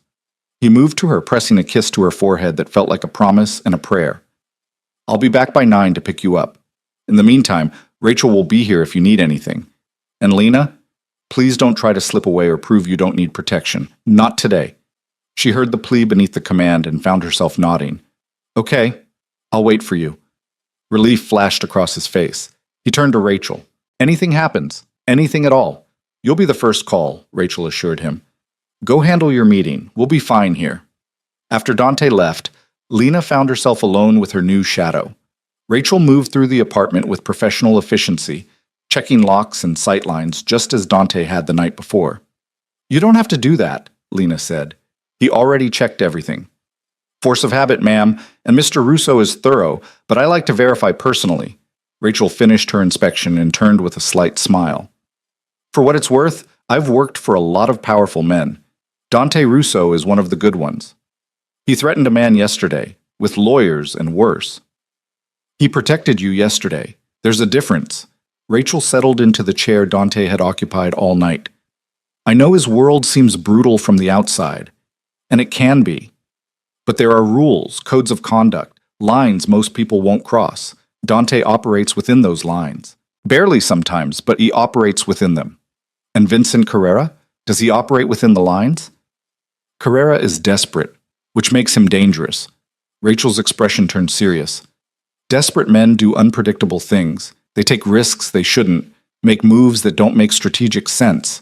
That's why we're being extra cautious. Until we know what he really wants, until we know if he's working alone or has partners, we assume worst-case scenarios. Lena pressed her hands to her belly, feeling the familiar flutter of movement. Sophia was awake, doing her morning acrobatics. I just want her to be safe. I want to bring her into a world where I'm not constantly looking over my shoulder. You will, Rachel said with quiet confidence. Dante won't rest until every threat is eliminated. I've seen him work. When it comes to people he cares about, he's relentless. He cares too much sometimes. It becomes control. Maybe, but right now, that control is the only thing standing between you and someone who wishes you harm. Sometimes protection looks like control. The trick is knowing the difference. Lena didn't have an answer for that. She made herself breakfast while Rachel maintained her quiet vigil, checking her phone periodically and communicating with someone in brief, coded phrases. It should have felt invasive, having a stranger in her space, monitoring her every move. Instead, it felt oddly comforting, like having a guardian angel who carried a weapon. Dante returned promptly at 9, looking more put together than he had earlier. Fresh suit, clean shave, the corporate armor firmly back in place. But his eyes went soft when they landed on Lena. Ready? He asked. As I'll ever be. The drive to the clinic was quiet. Dante's hand resting on the seat between them like an invitation she wasn't quite ready to accept. Rachel followed in a separate vehicle, maintaining distance, but staying visible in the mirrors. Are you nervous? Lena asked as they pulled into the parking garage. About the appointment? Terrified, Dante admitted. I've been reading about what these visits entail, but reading and experiencing are different things. What if I mess up? What if I say something wrong or ask a stupid question? There are no stupid questions when it comes to your child. Lena felt a smile tug at her lips despite everything. And besides, I'll be there. We'll figure it out together. Together, he echoed, and something in his expression made her chest tight. Dr. Chen greeted them with professional warmth, her eyes flickering with interest when Dante introduced himself as the baby's father. If she recognized his name or found it odd that he was suddenly present after months of Lena coming alone, she didn't comment. Everything looks good, Dr. Chen said after the examination. Baby's position is excellent. Heartbeat is strong and steady. You're measuring right on track for 33 weeks. Can we hear the heartbeat? Dante asked, his voice rougher than usual. Of course. Dr. Chen positioned the Doppler, and suddenly the room filled with the rapid thump-thump-thump of Sophia's heart. Lena watched Dante's face transform. All the hard edges softened, replaced by wonder and something that looked suspiciously like tears. His hand found hers, gripping tight as he listened to their daughter's heartbeat for the first time. That's her, he whispered. That's really her. That's really her, Lena confirmed, her own eyes damp. Dr. Chen smiled, clearly moved by the moment. Would you like to see her? We can do a quick ultrasound if you'd like. Please, Dante said immediately, if it's not too much trouble. No trouble at all. Moments later, they were both staring at the grainy image on the screen. Sophia in profile, her tiny features visible, one hand curled near her face. She's beautiful, Dante breathed. She looks like you. She looks like a baby. But Lena was smiling, unable to look away from their daughter.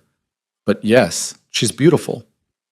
Dr. Chen printed several images, handing them to Dante, who accepted them like they were precious artifacts.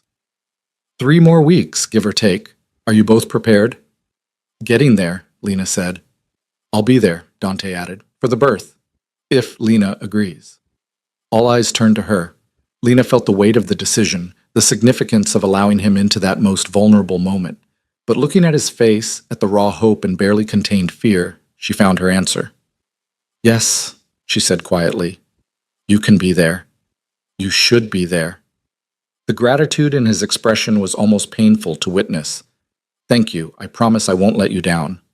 "Just don't pass out," Dr. Chen advised with a smile. "We have enough to handle without catching fathers who faint." "I won't pass out." Dante's hand tightened on Lena's. "I'll be exactly what she needs me to be." They left the clinic with ultrasound pictures and a sense of fragile hope. Rachel was waiting by the car, her eyes scanning the parking garage with professional paranoia. "All clear?" Dante asked. "All clear. Though we should move. We've been stationary too long." Back in the car, Dante checked his watch. "I need to head to the office soon for the meeting." "I know." Lena studied the ultrasound picture in her hands. "Be careful, please." "I'm always careful." He reached over, his hand covering hers on the image of their daughter. "But I promise I'll come back. I have too much to live for now to take unnecessary risks." He drove her back to Brooklyn, waiting until she was safely inside with Rachel before leaving. Lena watched his car disappear down the street and felt anxiety twist in her gut. In a few hours, he'd be sitting across from Vincent Carrera, a desperate man with nothing to lose. So many things could go wrong. The afternoon crawled by. Lena tried to distract herself with work, with preparations for the baby, with anything that would keep her mind occupied. But she kept checking her phone, waiting for updates that didn't come. At 2:15, Rachel's phone buzzed. She answered, listened, then looked at Lena with an expression she couldn't read. "The meeting started," Rachel said. "Carrera showed up with his lawyer. No weapons detected. Dante's team is in position." "What does that mean?" "It means we wait, and we trust that Dante knows what he's doing." Waiting was torture. Lena paced her small apartment, one hand pressed to her belly, where Sophia kicked and squirmed, picking up on her mother's anxiety. 3 o'clock came and went, then 3:30. At 4 o'clock, Rachel's phone rang again. This time, she answered and immediately handed it to Lena. "It's for you." Lena grabbed the phone, her heart hammering. "Dante? Are you okay?" "I'm fine." His voice was steady, controlled. "It's over." Carrera took the deal. Relief made her knees weak. She sank onto the couch, pressing a hand to her chest. "What deal? What happened?" He admitted everything, the surveillance, the messages, the plan to use you as leverage to force me into a business deal that would have bankrupted me. He was desperate, Lena. Nearly $3 million in debt, his ex-wife bleeding him dry in alimony, his reputation destroyed. He saw you as his last chance to get back at me. And you just gave him money to go away? I gave him a choice. Take $5 million, sign away any claim to past grievances, relocate to the West Coast and never contact either of us again, or face criminal charges for stalking and harassment, financial audits that would expose what I strongly suspect is fraud and embezzlement, and the full weight of every resource I possess making his life unbearable. He took the money. He took the money. My lawyers are drawing up the paperwork now. By tomorrow, he'll be on a plane to California with enough cash to start over, and we'll be free. Lena felt tears slip down her cheeks, relief and exhaustion overwhelming her. It's really over? It's really over. His voice softened. I'm coming to you now. I want to see you. Make sure you're okay. I'm okay. Scared, but okay. You don't have to be scared anymore. I've got you. Both of you. He arrived 40 minutes later, still in his suit but looking somehow lighter, like a weight had been lifted from his shoulders. Lena opened the door and he pulled her into his arms, careful of her belly, his face buried in her hair. I was so worried, she whispered against his chest. I know. I'm sorry I couldn't call sooner. The negotiations took longer than expected. He pulled back, his hands framing her face. But it's done. You're safe. Sophia's safe. That's all that matters. Did you really give him $5 million? I would have given him 10 if that's what it took to make him go away. His thumb brushed away her tears. Money I can always make more of. You and our daughter, you're irreplaceable. Rachel cleared her throat from across the room. I'll give you two some privacy. Call if you need me. After she left, Lena and Dante stood in the quiet of her apartment, the reality of what had almost happened settling over them. I don't know how to do this, Lena admitted. How to be with you again. How to trust that it won't all fall apart like before. We take it slow, one day at a time. He guided her to the couch, sitting beside her. We communicate We set boundaries. We actually build a partnership instead of me trying to fit you into my life. And most importantly, we put Sophia first. Always. What does that look like, putting her first? It looks like me being present. Actually present.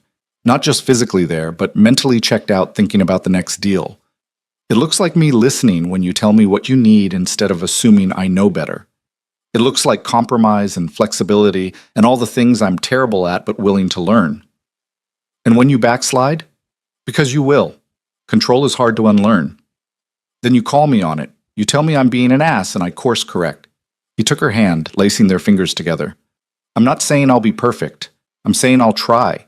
That I'll keep trying, even when it's hard, even when every instinct tells me to take control and manage the situation. Because losing you once nearly destroyed me. I won't make that mistake again. Lena looked at their joined hands, at the way they fit together despite everything that had broken between them. I'm not ready to move back in with you. I'm not ready to jump back into being Mrs. Russo. I'm not asking you to. I'm just asking for a chance, to prove I can be better, to be the partner you need and the father Sophia deserves. Okay, she whispered, we can try. But Dante, if this doesn't work, if we can't figure out how to make this partnership real instead of just something we talk about, I need you to promise you won't fight me on custody, that we'll work out something fair that puts Sophia's needs first. I promise. But Lena? He waited until she met his eyes. I don't plan on failing. Not at this. Not when it's the most important thing I've ever done. He leaned forward slowly, giving her time to pull away. When she didn't, his lips brushed hers in a kiss so gentle it made her chest ache.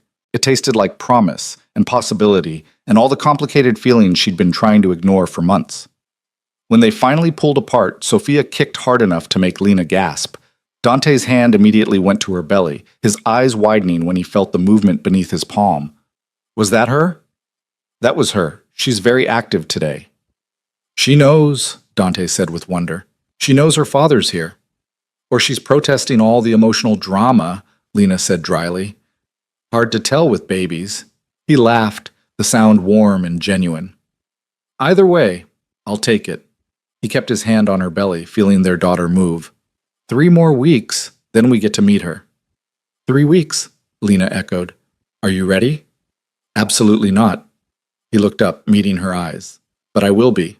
We both will be. Lena leaned into him, letting herself rest against his solid warmth. For the first time in months, she felt something close to safe. The threats were neutralized. Dante was here, trying in ways that felt genuine. And soon, very soon, they'd both meet the little girl who had already changed everything. Outside, the city hummed with life. Rachel maintained her quiet vigil in the apartment below. And somewhere in California, Vincent Carrera was boarding a plane with $5 million and the knowledge that he'd gotten off easy. But inside this small Brooklyn apartment, 2 people who had loved and lost each other were finding their way back. Not to what they were, but to what they could become. For themselves, for each other, and for the daughter they both already loved more than life itself. Sophia kicked again, and Dante smiled, the kind of smile that transformed his entire face, that reminded Lena why she'd fallen for him in the first place. Maybe, just maybe, they could make this work after all. The 3 weeks that followed the confrontation with Carrera felt like existing in a strange bubble outside normal time. Dante showed up every morning with breakfast, real food, not the toast and yogurt Lena had been subsisting on. He'd learned her current cravings, arriving with fresh oranges and the specific brand of granola she couldn't get enough of. He never stayed longer than she seemed comfortable with, never pushed for more than she was willing to give. But he was always there, present in a way he'd never managed during their marriage. On a crisp October morning, 2 days before her due date, Lena woke to contractions that felt different from the Braxton Hicks she'd been experiencing for weeks. These were sharper, more insistent, radiating from her lower back around to her belly with rhythmic precision. She checked the time. 5:30 in the morning. The contractions were still 20 minutes apart, not time to panic yet. But her hand shook as she reached for her phone anyway. Dante answered on the first ring, his voice alert despite the early hour. Lena? What's wrong? I think it's time. The contractions started about an hour ago. They're getting stronger. I'm on my way. Don't move. Don't do anything. I'll be there in 15 minutes. Dante, it takes 30 minutes to get from Manhattan to... The line went dead. Lena smiled despite the discomfort, imagining him already throwing on clothes, probably terrifying his driver with demands for speed. She used the time to breathe through another contraction, timing it carefully. 18 minutes since the last one. True to his word, Dante arrived in 17 minutes, looking slightly wild-eyed and carrying the hospital bag he'd insisted on packing himself 2 weeks ago. Rachel appeared moments later, her professional calm a stark contrast to Dante's barely contained panic. "How far apart are the contractions?" Rachel asked, immediately taking charge. 15 to 18 minutes. They're not consistent yet. Good. We have time. She turned to Dante. You need to breathe. Lena needs you calm, not spiraling. I'm calm, Dante said, his hand shaking as he set down the bag. Completely calm. You're really not, Lena said, but she reached for his hand anyway. But it's kind of endearing. He knelt beside the couch where she was breathing through another contraction, his other hand moving to her belly. Tell me what to do. How can I help? Just be here. That's enough. They stayed in the apartment for another 2 hours, timing contractions and watching them gradually get closer together. 12 minutes, 10 minutes, 8. Martha, the doula from downstairs, arrived and confirmed what Lena already knew. Active labor was beginning. Time to head to the hospital, Martha said gently. Your body's doing exactly what it should. The drive to Brooklyn Methodist was a blur of contractions and Dante's steadying presence. He'd held her hand through each wave of pain, his voice low and calm, as he coached her through breathing techniques he'd clearly memorized from the books. You've got this, he murmured during a particularly intense contraction in the car. You're the strongest person I know. You can do this. Easy for you to say, Lena gasped. You're not the one whose body is trying to turn inside out. I wish I could take this pain for you. I'd do it in a heartbeat. She believed him. That was the terrifying part. She absolutely believed he would if he could. The hospital staff moved with practiced efficiency, getting Lena checked in and settled into a birthing suite. The contractions were coming every 5 minutes now, each one stronger than the last. Martha sat up on one side, Dante on the other, both of them anchoring her through the storm of labor. 6 centimeters dilated, the nurse announced after checking. You're progressing beautifully. 6 centimeters. Halfway there. Lena closed her eyes, gathering strength for what was ahead. The next hours blurred together in a haze of pain and pressure and the constant rhythm of contractions. Dante never left her side. When she needed ice chips, he was there with them. When she needed to walk through the pain, he supported her weight without complaint. When she squeezed his hand hard enough to leave marks, he just held on tighter. I can't do this, Lena sobbed during transition, the pain so intense she couldn't think past it. It's too much, I can't. Yes, you can. Dante's face was inches from hers, his eyes fierce and unwavering. You're already doing it. You're so close, Lena, so close to meeting our daughter, just a little bit longer. I hate you for doing this to me, she panted, only half joking. I know, you can hate me all you want. Just keep breathing. Keep pushing through. 10 centimeters, the nurse announced, her voice bright with encouragement. It's time to push. Terror and relief flooded through Lena in equal measure. This was it. After 9 months, after all the fear and uncertainty and complicated feelings, she was about to meet her daughter. I'm scared, she whispered to Dante during the brief pause before the next contraction. I know, me too. He pressed his forehead to hers. But we're doing this together.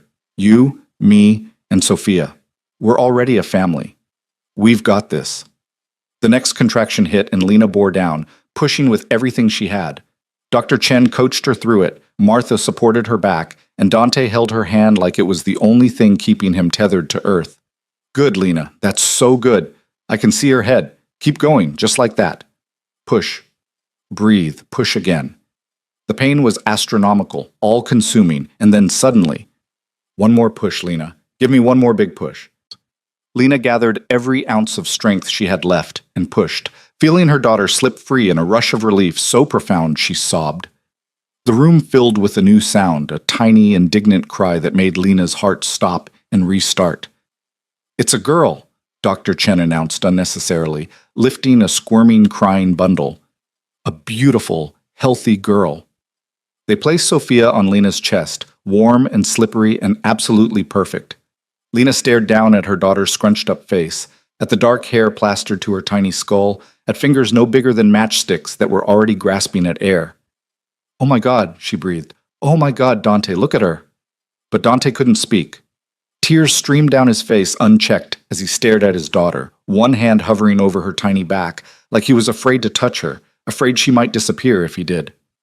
"You can touch her," Lena said softly. "She's real. She's ours."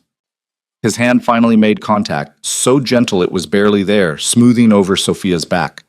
"She's perfect," he managed, his voice wrecked. "You're both perfect."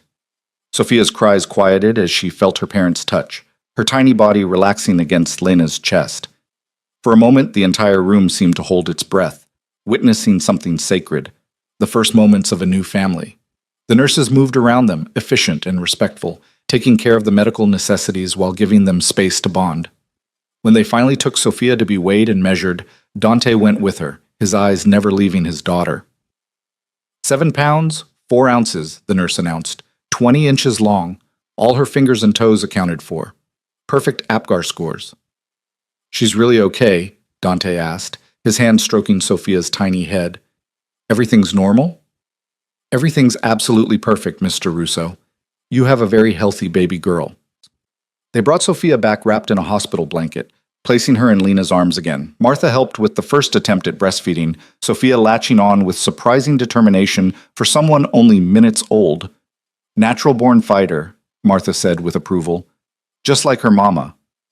Dante had pulled a chair right up beside the bed, unable to take his eyes off his daughter. "I can't believe she's real," he kept saying. "I can't believe we made her." "Well, I did most of the heavy lifting," Lena pointed out, but she was smiling. "You just showed up at the end. I'll make up for it, I promise. Every day for the rest of her life, I'll make up for missing the beginning." After the initial flurry of activity settled down and they were moved to a recovery room, the reality of what they'd done began to sink in. They had a daughter, a tiny, perfect person who depended on them for everything.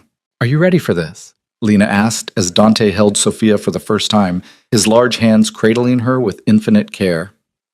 "For sleepless nights and dirty diapers and crying that never seems to stop?" "Absolutely not," he admitted, his eyes never leaving Sophia's face. "But I'll figure it out. We'll figure it out together." Sophia yawned, her tiny mouth opening wide, and Dante looked like he might cry again. "Did you see that?" She yawned. That was the most beautiful yawn in the history of yawns. "You're ridiculous," Lena said fondly. "I'm a father.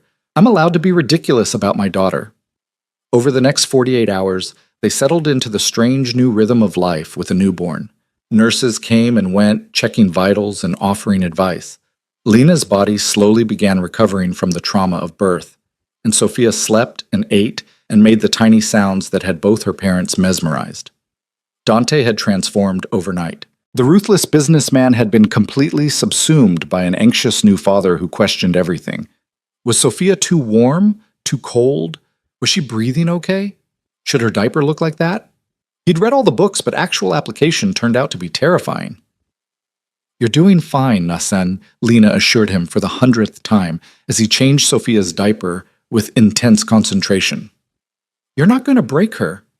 She's so small. What if I do something wrong? Then we'll figure it out. That's what parenthood is, just figuring it out as you go. I hate not knowing things."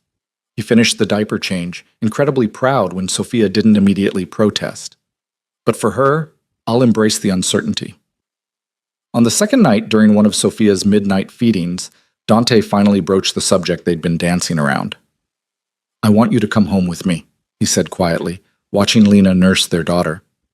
"Not to my penthouse, somewhere new, somewhere that's ours, not just mine, a home we build together for Sophia." Lena's hand stilled on Sophia's back. "Dante, I know we're taking things slow. I know you're not ready to jump back into being married. But Lena, I don't want to be a part-time father. I don't want to miss bedtimes and first smiles and all the little moments because we're living in separate places trying to coordinate schedules. I want to wake up in the middle of the night when she cries.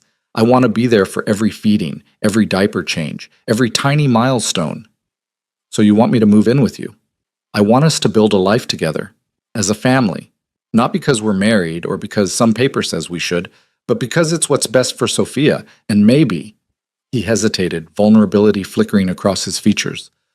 Maybe because it's what we both want too, even if we're scared to admit it. Lena looked down at Sophia, at her daughter's perfect face relaxed in sleep, milk-drunk and content. She thought about the past few weeks, about Dante showing up every day with breakfast, about the way he'd held her hand through labor, about the tears on his face when Sophia was born. She thought about the man he was becoming versus the man he'd been. "I'm not ready to remarry you," she said carefully. "I need you to understand that. Moving in together doesn't mean we're back to how things were. I know, I don't want to go back. I want to move forward." He reached across the space between them, his hand covering hers where it rested on Sophia's back. Different rules this time. Real partnership. Decisions made together. Your career, your independence, your voice. All of it matters as much as mine. More, even. And when you backslide, when you start trying to control things, then you call me on it and I course correct. We have conversations instead of arguments. We work through problems instead of letting them fester until they explode. His eyes were earnest, desperate for her to believe him. "I've been seeing my therapist 3 times a week, working on the control issues, the tendency to compartmentalize, all of it. I'm not perfect and I'm never going to be, but I'm committed to being better. For you, for Sophia, for us." Lena was quiet for a long moment, weighing the risk against the potential reward. Moving in with Dante meant trusting him with her daily life again, with her vulnerability, with the moments when she wasn't strong. It meant believing he could actually change, that the past few weeks weren't just an act that would crumble under the pressure of real cohabitation. But it also meant Sophia would have both her parents present, meant building a family instead of a fractured custody arrangement, meant giving them all a real chance at something better than what came before. "Okay," she said finally, "we can try.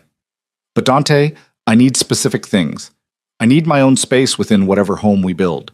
An office where I can work without interruption. I need you to respect when I say I need time alone or time with friends. I need transparency about your business, about the risks, about the parts of your life you used to hide from me.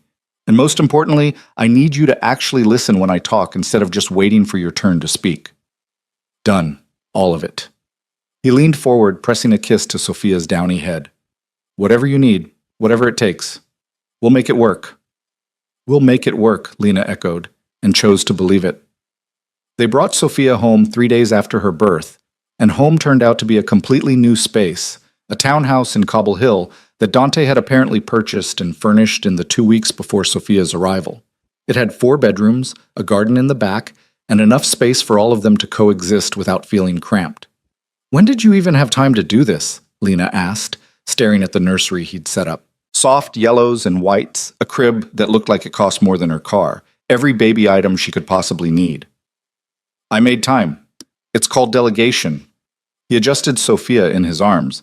He was already getting better at holding her, more confident. "Do you like it? If you hate it, we can change everything. This is your home too. Our home. It's beautiful." And it was. Warm and welcoming in a way his cold penthouse had never been. "You really thought of everything." "I tried, though I'm sure we're missing things. We'll figure it out together." That phrase became their mantra in the weeks that followed.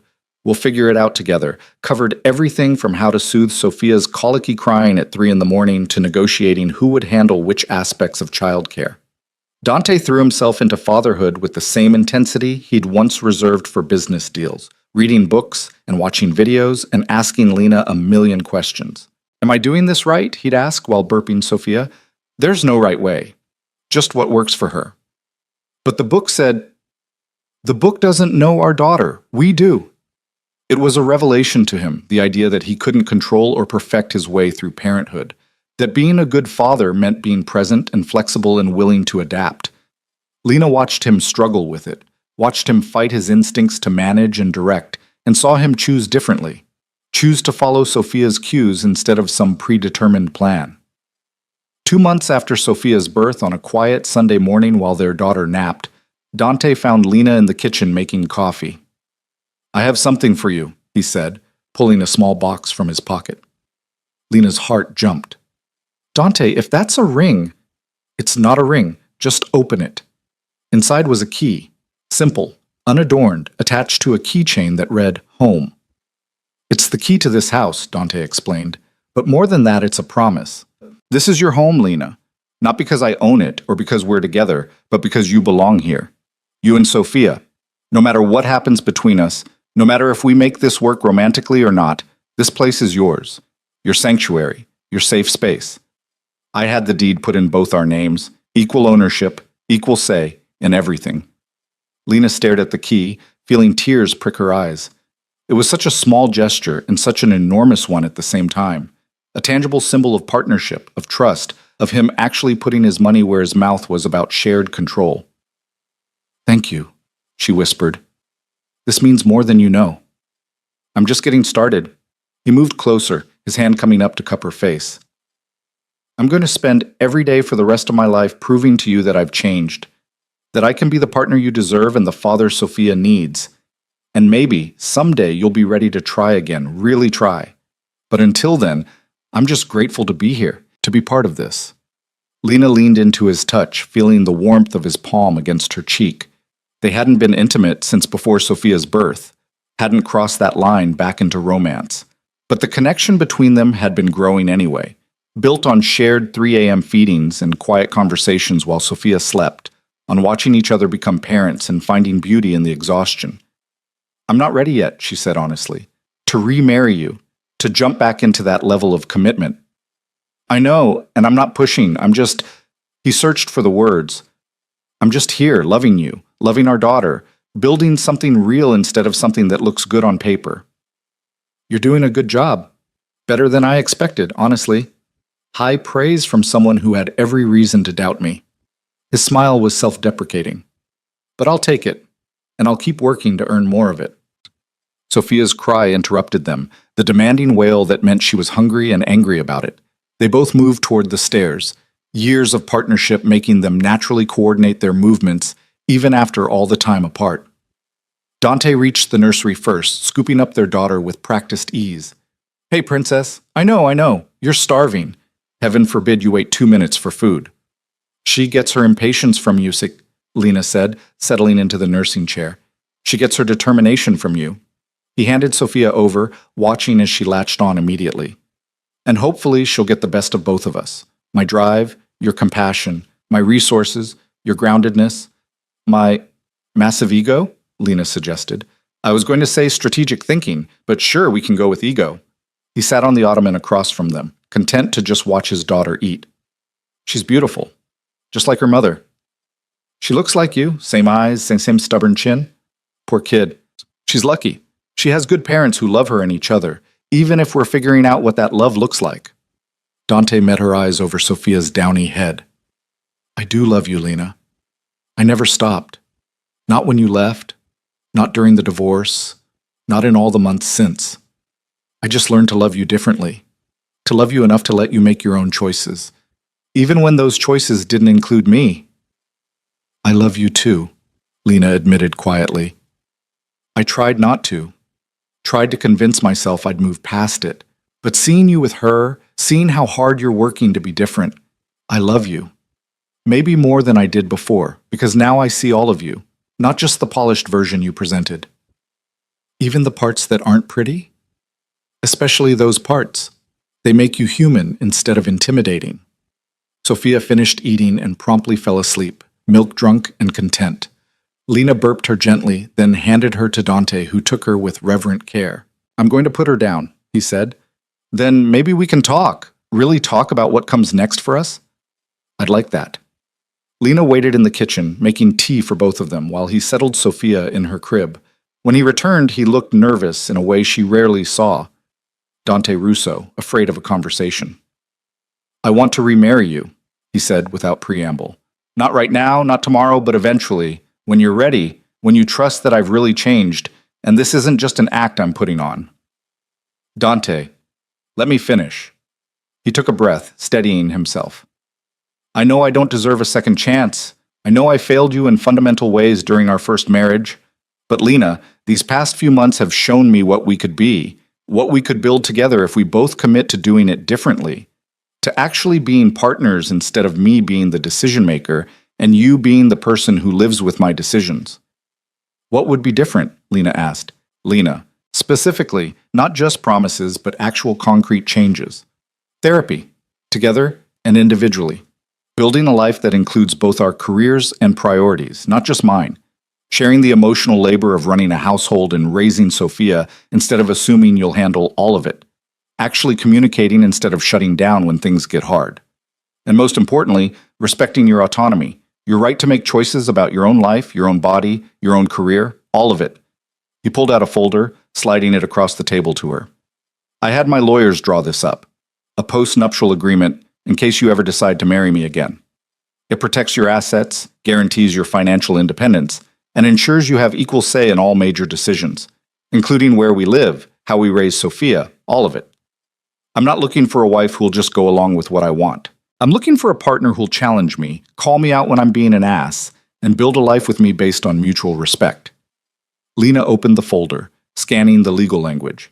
It was exactly what he'd described. Protection for her, guarantees of partnership, none of the traditional prenuptial clauses about her getting nothing if the marriage dissolved. This is significant, she said quietly.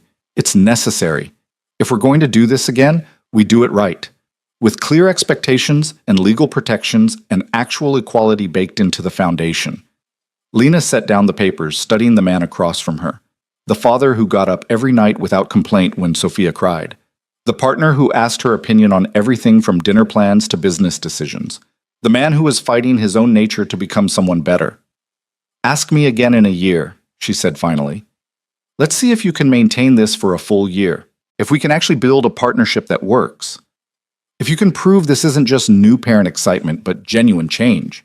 And if we make it to Sophia's first birthday with this still working, still feeling like a real partnership, then we'll talk about remarriage. Relief flooded Dante's features. A year. I can do a year. I can do forever if that's what it takes. 1 year, Lena repeated firmly. Let's not get ahead of ourselves. But as Dante reached across the table to take her hand as they sat in the home they were building together with their daughter sleeping upstairs, Lena felt something she hadn't felt in a long time. Hope. The year that followed was hard work, the kind of work that required constant communication and compromise and choosing each other every single day. There were fights when Dante's control issues resurfaced and Lena had to remind him of their agreement. There were tears when exhaustion and hormones and the stress of new parenthood made everything feel impossible. There were moments when both of them wondered if they were fooling themselves, if this attempt at partnership was doomed to fail like their marriage had. But there were also moments of profound beauty. Sophia's first smile, directed at Dante, who'd been making ridiculous faces for 20 minutes to earn it. Her first laugh, surprised out of her when Lena accidentally dropped a spoon. The day she rolled over, the day she sat up, the day she took her first wobbly steps straight into her father's arms. They watched her grow together, marveling at each milestone. Dante proved he could maintain his commitment to change, to partnership, to actually showing up as an equal parent instead of a distant provider. Lena proved she could trust again, slowly lowering the walls she'd built and letting him back into her heart. On Sophia's first birthday, surrounded by friends and family in the garden behind their townhouse, Dante pulled Lena aside. "It's been a year," he said simply. "It has." Lena watched their daughter destroy a smash cake with enthusiastic hands, frosting everywhere. "You did it. You kept your promises." "We did it. Together." He pulled out a small box, and this time Lena's heart jumped for a different reason. "I'm not asking you to answer now. I'm just asking you to think about it, to consider if maybe we're ready to make this official again, different than before, better than before." Inside the box was a ring, simple, elegant, nothing like the massive diamond he'd given her the first time. This one was understated, beautiful, a single sapphire the color of Sophia's eyes. "I remember," Lena whispered. "I told you once I liked sapphires better than diamonds." "You did. 3 years ago, walking past a jewelry store window. You said diamonds were too flashy, that sapphires had depth." His thumb brushed across her knuckles. "I remember everything about you, Lena. Every conversation, every preference, every moment. And I want to spend the rest of my life creating new memories, new moments. A new marriage built on who we are now instead of who we were." Lena looked at the ring, at Dante's hopeful face, at their daughter laughing in the grass covered in frosting. She thought about the year they'd built together, about the partnership they'd created through hard work and honest communication, and choosing each other every single day. Yes, she said, surprising herself with the certainty in her voice. Yes, I'll marry you again, but Dante, we're doing this differently. Small ceremony, people who actually matter. No massive society wedding, no performance, just us and the people we love, and a commitment we both actually understand this time. Whatever you want. He slid the ring onto her finger, then pulled her close, his forehead resting against hers. Thank you for giving me another chance, for believing I could change, for building this with me. Thank you for actually doing the work, for proving you meant it. They sealed it with a kiss, soft and full of promise, while their daughter squealed in delight at her birthday cake and their friends cheered in the background. 6 weeks later, they remarried in the same garden with only 20 people present. Rachel Torres stood as Lena's witness, having transformed from bodyguard to friend over the past year. Marcus, Dante's investigator, stood as his. And Sophia, 14 months old and impossibly beautiful in a tiny white dress, was held by Martha the doula, who'd become an honorary grandmother. The vows they exchanged were nothing like the traditional ones from their first wedding. These were honest, hard-won, specific to the relationship they'd built. I promise to listen when you speak instead of waiting for my turn to talk, Dante said, his voice rough with emotion. I promise to respect your autonomy even when every instinct tells me to protect and control. I promise to be a partner, not a provider. To share the work, the decisions, the struggles, and the joys. I promise to keep working on myself, to keep growing, to never assume I've figured it all out. And I promise to love you and Sophia with everything I have every single day for the rest of my life. I promise to trust you when you've earned it and call you out when you haven't, Lena said, tears streaming down her face. I promise to communicate instead of letting resentment build. I promise to be honest about what I need even when it's hard. I promise to believe in the man you're becoming while holding you accountable to be that man. And I promise to love you, not despite your flaws, but because you're willing to acknowledge them and work on them. To build this life with you, this family, this partnership that's ours and nobody else's. When they kissed, Sophia clapped, making everyone laugh through their tears. The reception was simple: good food, better wine, and the people who'd supported them through the hardest year of their lives. Dante held Lena close as they danced to music playing from someone's phone, their daughter asleep on Rachel's shoulder. No regrets? He murmured against her hair. Not a single one. She pulled back to look at him, this complicated man she'd loved and left and learned to love again. We're going to make this work, Dante. Really work. Because we both want it enough to fight for it. Every single day, he agreed. I'll fight for this every single day. And he did. They both did. The years that followed weren't perfect. No relationship ever is.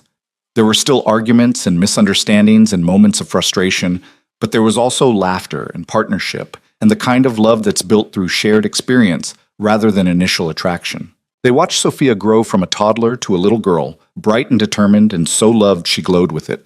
They navigated Dante's business challenges and Lena's career advancement, learning to support each other through stress instead of letting it divide them.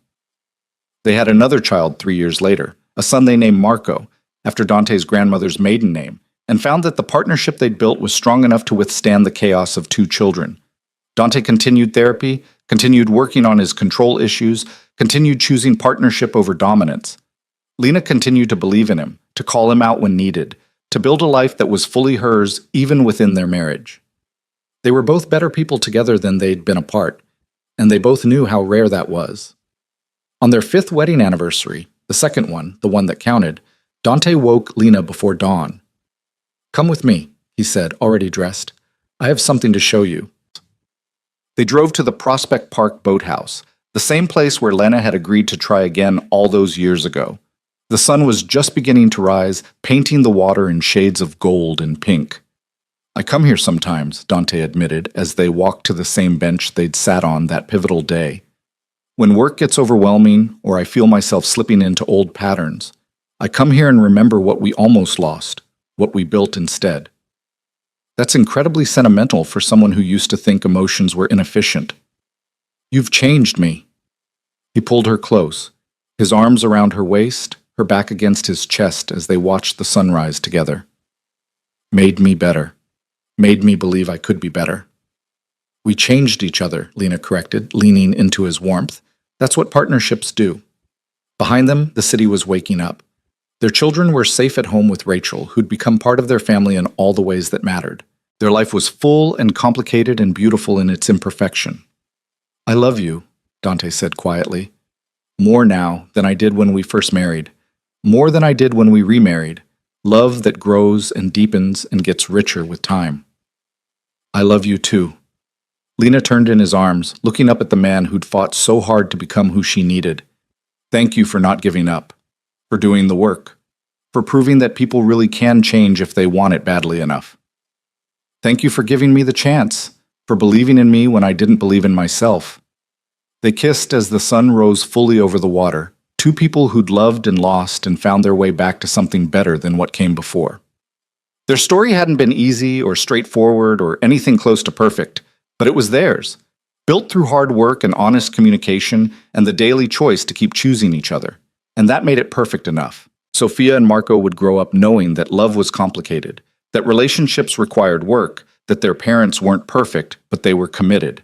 They'd grow up in a home where partnership was modeled daily, where mistakes were acknowledged and growth was celebrated, where both parents were present and engaged and genuinely in love. And someday, when Sophia was old enough to understand, Lena would tell her the whole story, how she'd run from her father's world, how she'd tried to keep her pregnancy a secret, how a chance encounter at a clinic had changed everything. She'd tell her about the threats and the fear and the hard work of rebuilding trust. But mostly, she'd tell her about the love, the kind that survives divorce and rebuilds stronger, the kind that chooses partnership over control, communication over assumptions, growth over stagnation, the kind that's tested by fire and comes out refined. Because that's the kind of love worth fighting for, worth building a life around, worth passing down to the next generation. And as Dante held Lena in the morning light, both of them exactly where they belonged, that's exactly what they had. A love worth everything,